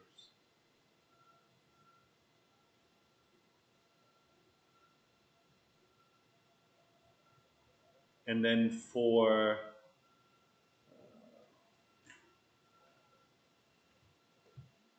so what the actual feature detectors then put on top of the corner detection are things like measurements, because so far, right, what we looked at is just finding the corners. But I also said that it in a, if you want to do the structure for motion or visual SLAM, then you want to have features that are actually invariant to scale, right, and rotation. And scale being the more important one. So usually when people develop feature detectors, then first they worry about scale. Now if I zoom in on part of the Lena image, then we're going to get different corners, right? Because now that neighborhood that did before we detected as a corner is now kind of zoomed in, so it's going to be more spread out. So if I had a window of 5 by 5 or 9 by 9 before, I would have to make it larger if I actually zoom in. So that means it's not invariant to the scale.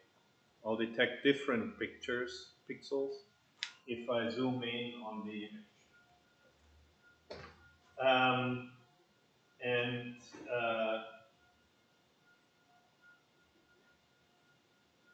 let's do that as an example. Let's just test whether the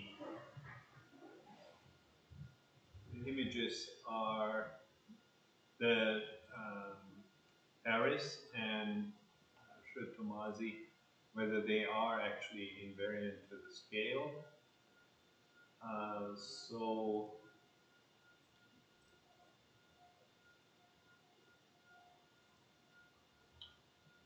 contract that. So I read in the image, and now I take a color image that I use. I now just take.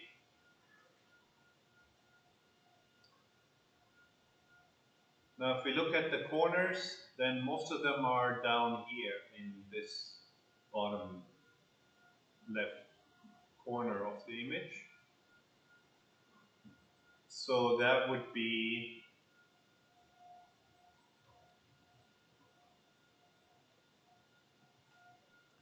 starting at row, image column 20 to the end,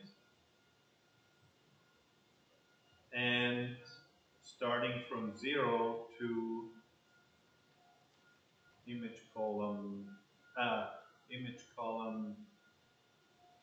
dot shape 0, image column dot shape 1 divided by 2. And that should give us the bottom left quadrant of this image, right?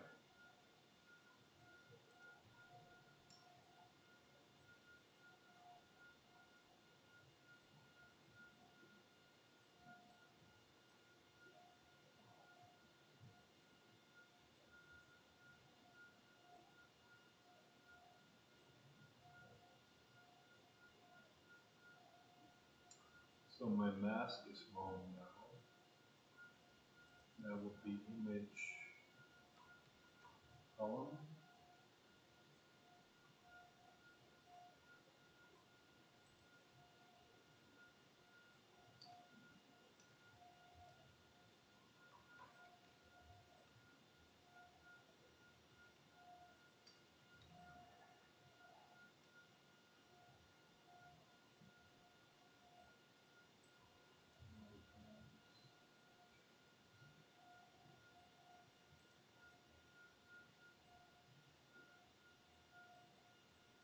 Now this is what we process. Actually, I need to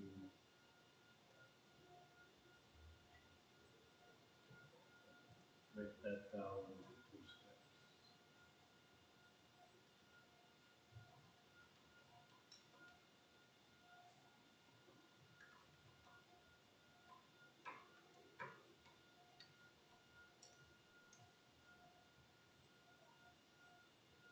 Oh.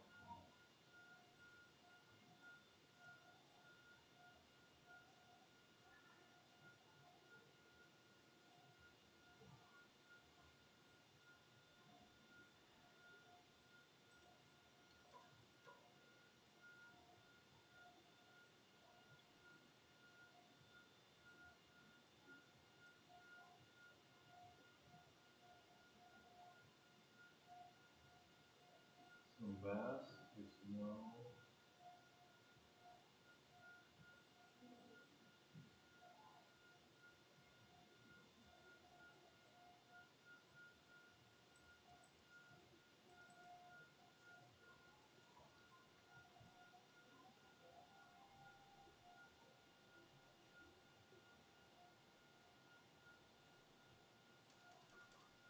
image.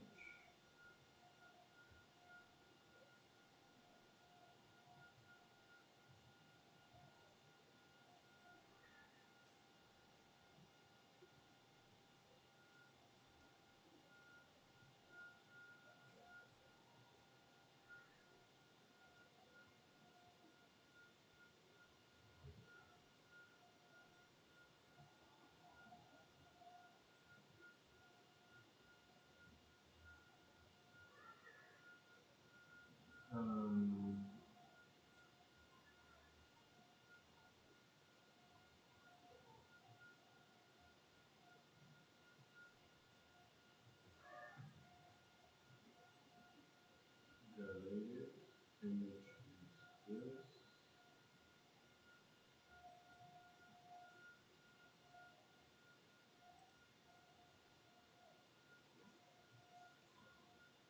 You have to copy this one.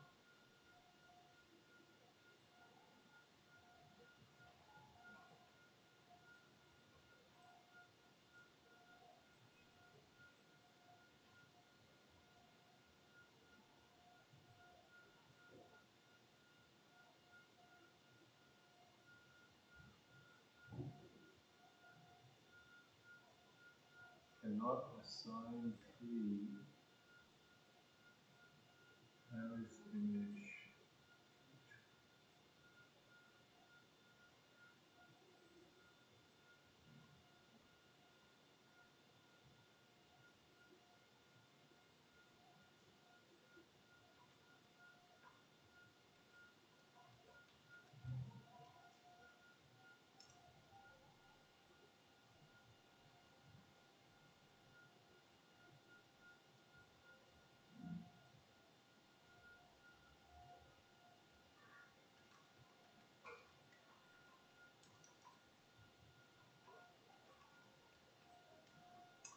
And what's the other one? Let's touch.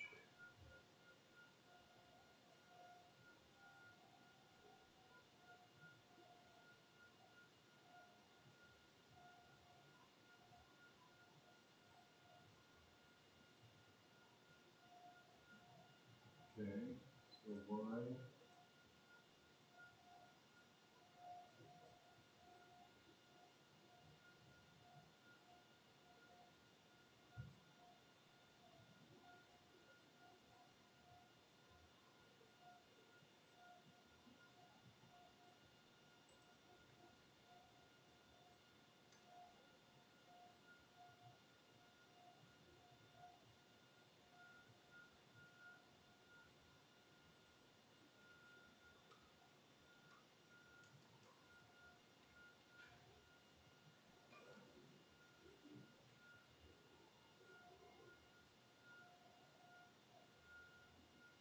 And well, it's happy. Why that is read the image, we remap the colors, and we take and the size of it. What?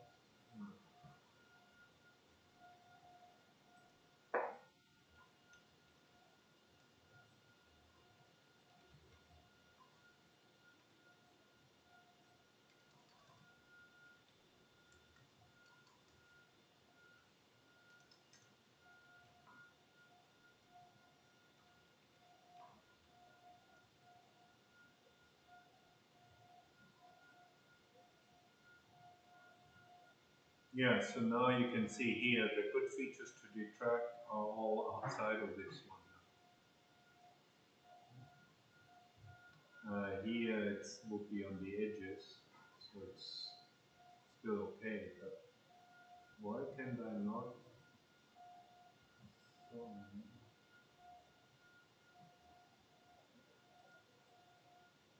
And why did it work in the previous one? That's,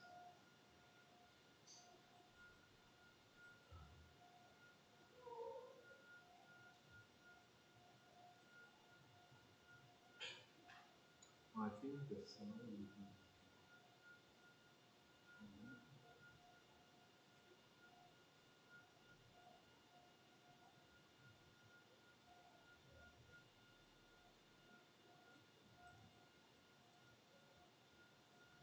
Anyway, so scale becomes an important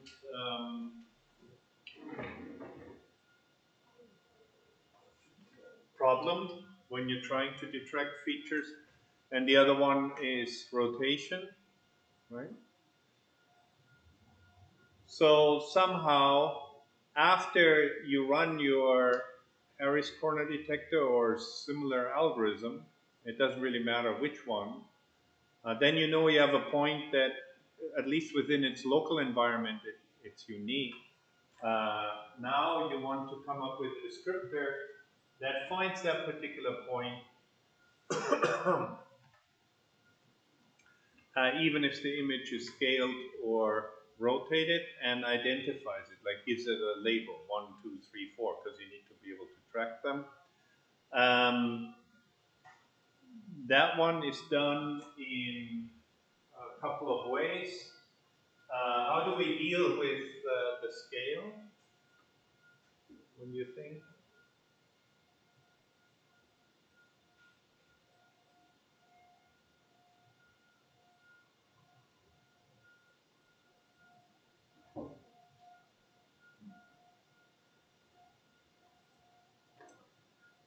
There we use what's called the Laplacian pyramid. So we actually, theoretically, you can think of like actually do zooming up in the image, like scaling it down by a factor of 2 over and over again.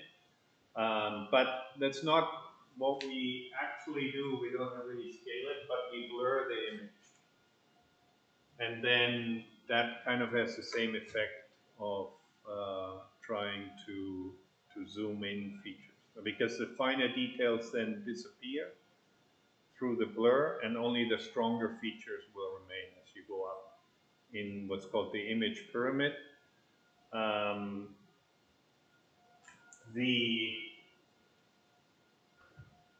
then you detect a feature. If you detect a point, then you also record at what level of blurring you get the maximum response for a particular point.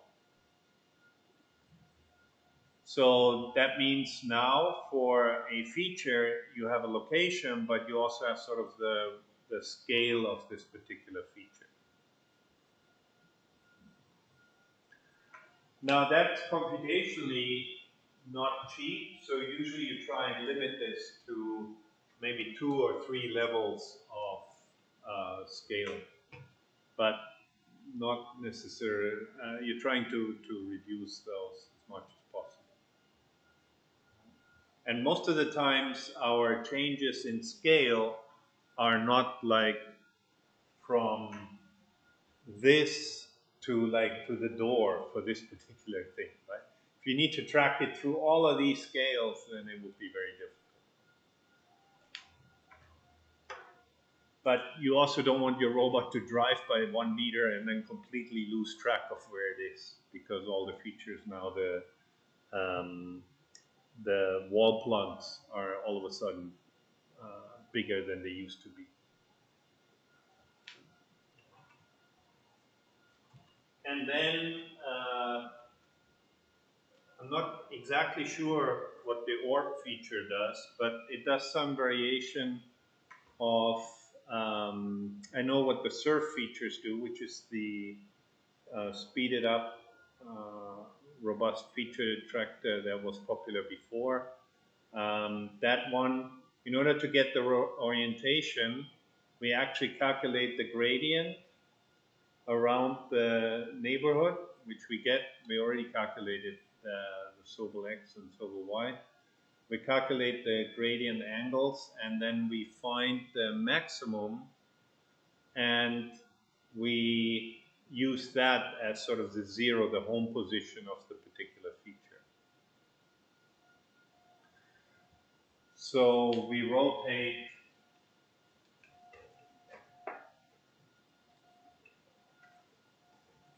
if we have an environment here, and I now calculate the gradients.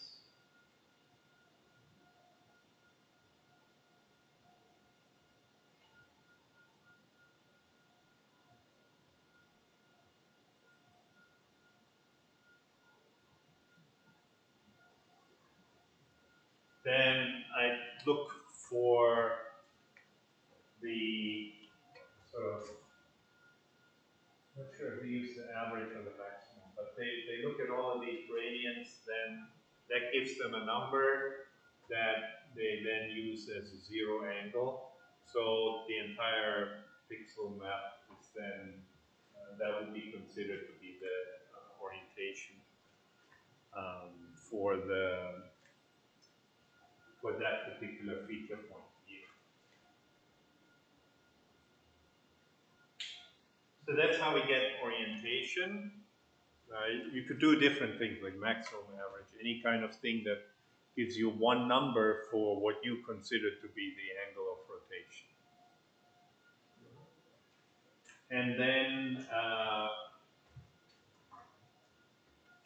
we will talk about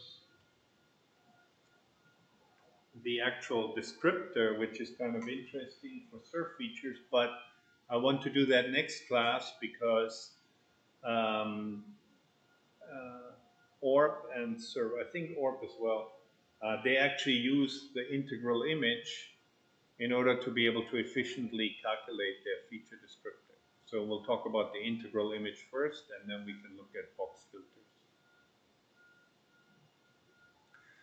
But that's how you have a much more complex feature than just the corner. You actually look at the entire environment around it, and you calculate some properties, and usually it's based on the gradient.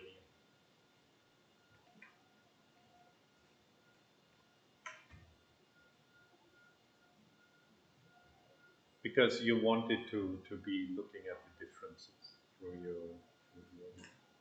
and then that gives you sort of the label of your feature. Then you can track it quite well in different parts of the image. We can also use the good features to track in order to implement optical flow, which is sort of tracking as things move through the environment. And there's a hierarchy of the complexity of the description. So here you would just have gradients, edges, Sobel, that kind of thing.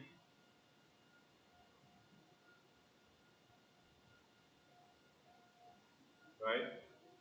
And then now we're kind of here with the corners. And the canny edge detector would be a little bit above that.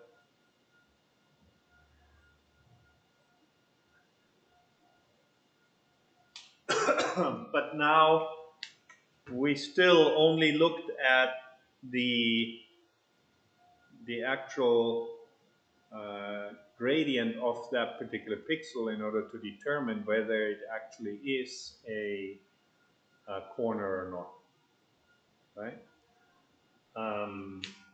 So SIF, surf, and ORB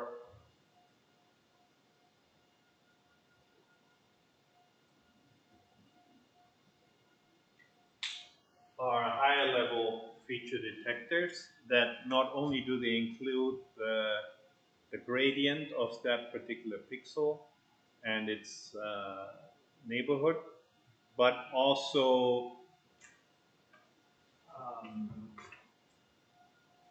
they break it down into subcells around it. And then for each one of those, we calculate a number, and then that can be used as the identifier. So it's not just the pixel, but it's quite a bit more of the surrounding area, which is a way to make a particular corner unique in the global image, right? It's very unlikely that you have a corner and then you have this particular feature there and this particular feature there in relationship to the that is sort of the level that you go up with, and but you have to be. I think you need to, like most problems in computer vision, it really is important what your application is. So there's no best feature point detector or no best edge detector or any best anything in computer vision. It's always a trade-off based on the application that you have in mind. And one of them, or two of them that are immediately, or should be immediately apparent, is that, of course, I can, as you can see, we already calculated the Harris corner detectors, right? And you look at the code, and now I described what surf and orb are doing, and you can already clearly say that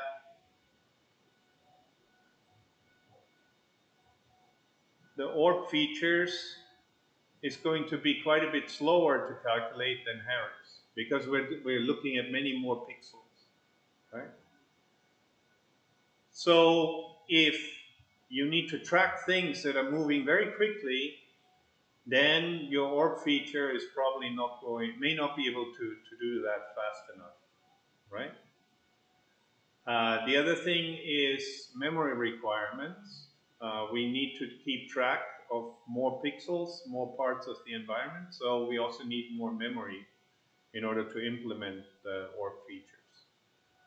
That is usually less of a concern. If that's no concern if you have a 64 gigabyte laptop, right? But if you have a small embedded system as part of an intelligent autofocusing thing or something, then that may be a problem.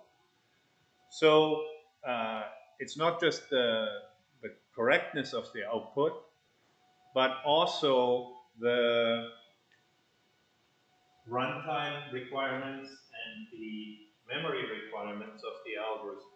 And that depends very much on what application you have in mind.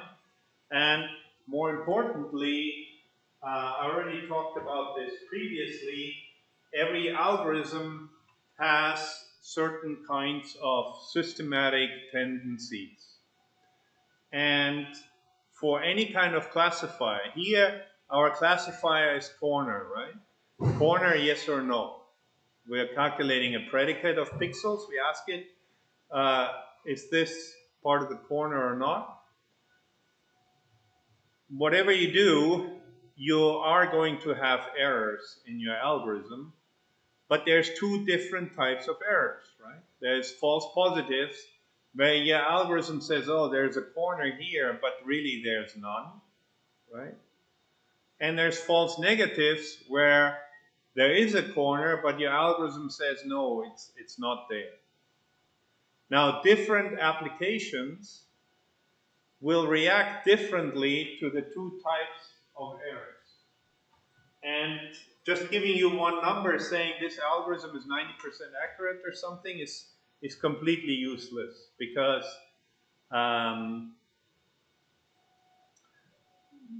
that, let's say, if your algorithm is skewed, so most of the time, most of the pixels that we look at are not corners, right? So if my algorithm is clever and it's trying to improve just the accuracy score, then it could just greatly reduce the number of corners that it actually outputs. Because if it misses 50% of the corners, maybe there's only 20 corners in the entire image, right? So if it makes a mistake of 50%, then it'll return 30 corners. Out of the total number of pixels in the image, that's a tiny, tiny fraction. So if that's how you calculate accuracy, that's not a good way to actually check for corners. And this is true for any kind of classification system. So you need to look at more powerful, more informative representations. In particular, you need to break out the amount of false positives and the amount of false negatives. Now there are ways to combining those into a single number if you have to. The usual way to do that would be to use what's called the F-score, where you basically take the false negatives, false positives, add them up, and then calculate the number of pixels that are still correct. I forgot the exact formula. But you can look it up, or you can also tune the algorithm often, and then you'd be looking at tracking, doing a graph of what's called the ROC curve, and that one then gives you a very good idea of, because not do you we have one algorithm, right? We have a Harris corner detector, but it has this parameter k. So how sensitive is it to finding the correct parameter of k? That's also important for practical application. It's not like the real world is going to tell you, oh, k should be 0.532 for this particular image. So the application is extremely important, and for orb features and things like that, you are usually looking more at a global part of the image. So we used it at the University of Manitoba. We had a problem because the department would charge me 25 Canadian dollars for every key for the lab, right?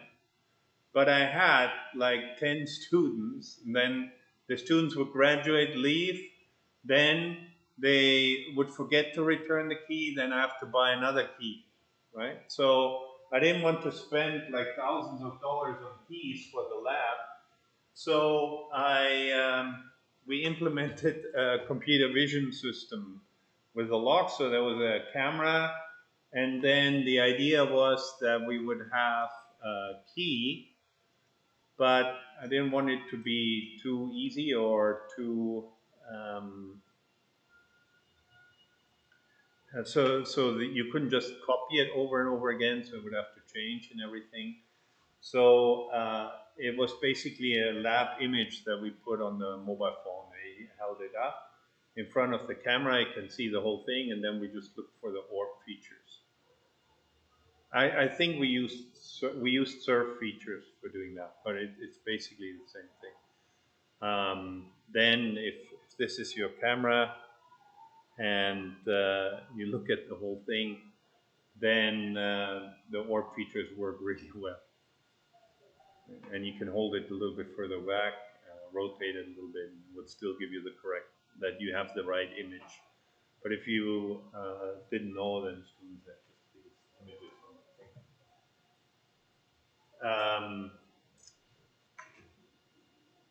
If you want to do I actually think for Visual SLAM, Orb SLAM is state-of-the-art Visual SLAM system. So that's based on orb features, on the higher level definitions. But I implemented my own version just using good features to track, because we were looking for the scooter at estimating the velocity. So I didn't actually have to build up the full map. It's just that the scooter, the balancing of the scooter, how to balance, how much you control it, depends very much on what the current speed is. And the GPS signal wasn't accurate enough. There would be often delays when we started driving and things like that. So that didn't work. Then I thought, we can just read the speedometer. Like our robot has a camera, so he can just read what the speedometer says.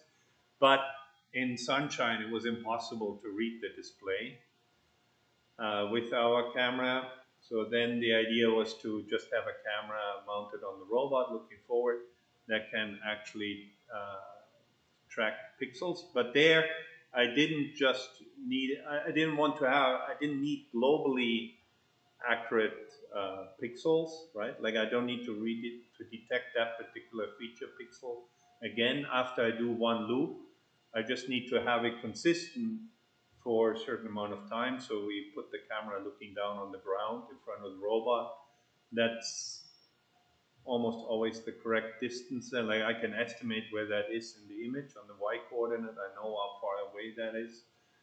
And that worked better in this case. Now,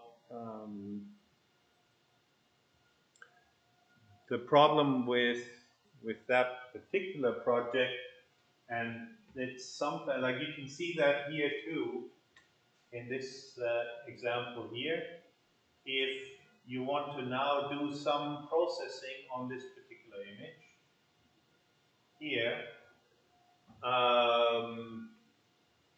check whether the user has that part of the image, right? That will be okay because you would globally get the same picture all the time.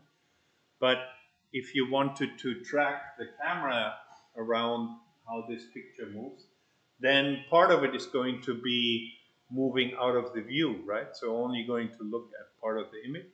Now you can see that usually you have areas where you have lots of corners, which is great, but then if they pan down, you have no corners there, right? Or you're not tracking any pixels here. So one of the important things to do is to actually break the image down. So I broke it down into 9 subsquares, and then I calculated the 10 best corners in each subsquare, so that my my corners are sort of roughly evenly distributed across the image. But if you only take the top 100, then yeah, these are the ones you get. But if your camera pans here, there's nothing you can track anymore, right? Everything would have been gone. So you won't be able to estimate the velocity between those two. So that's another practical consideration when dealing with these feature points. Usually you want your feature points around the areas of interest, and in that area of interest you want them to be evenly distributed. So if I want to do some kind of application about measuring the distance to the wall, and I just run a corner detector, I'll get lots of corners on all the grid points here, but nothing in the wall. So it's not going to be a good algorithm, right? Definitely it's not going to do a good job. Because the fact that we don't actually get any information about it. Then you may want to split it up and say, oh, I only look for parts of the image that are further away, so I only take the top part. Or I only look for pixels around my robot, so I only look at the bottom part. Things like that are quite important to get that right. That will have a much bigger impact than determining whether you use SIFT, SURF, or ORC features. And in particular, I don't know if you know about the history of these, but the reason, ORC is a clever algorithm, is a good feature, but its main feature is that it wasn't encumbered by patents. So SIFT was done at UBC a little, and he patented it, and SURF was patented. So you couldn't actually use the algorithm without paying people money. And they did say, yeah, for academic research, you can use it for free. But if you've ever done this kind of work, it becomes very time consuming. Even if you have the right to use it, you still need to ask them for permission. Then you need to get the answer back. Then you have to make sure that you always find it if somebody claims that you don't have permission to do this, right? So that was a lot of hassle. And then was patent free, and then that's why everybody used that one. Or most of the people use that one. And I think now SIFT and SURF, actually the patents have expired. So in theory now, you could use these algorithms. but now everybody's just happy with our features. And they do work very well in sort of the visual SLAM problem. Like I did a map of the campus here, and it turned out really nice actually, just driving the scooter around the loop.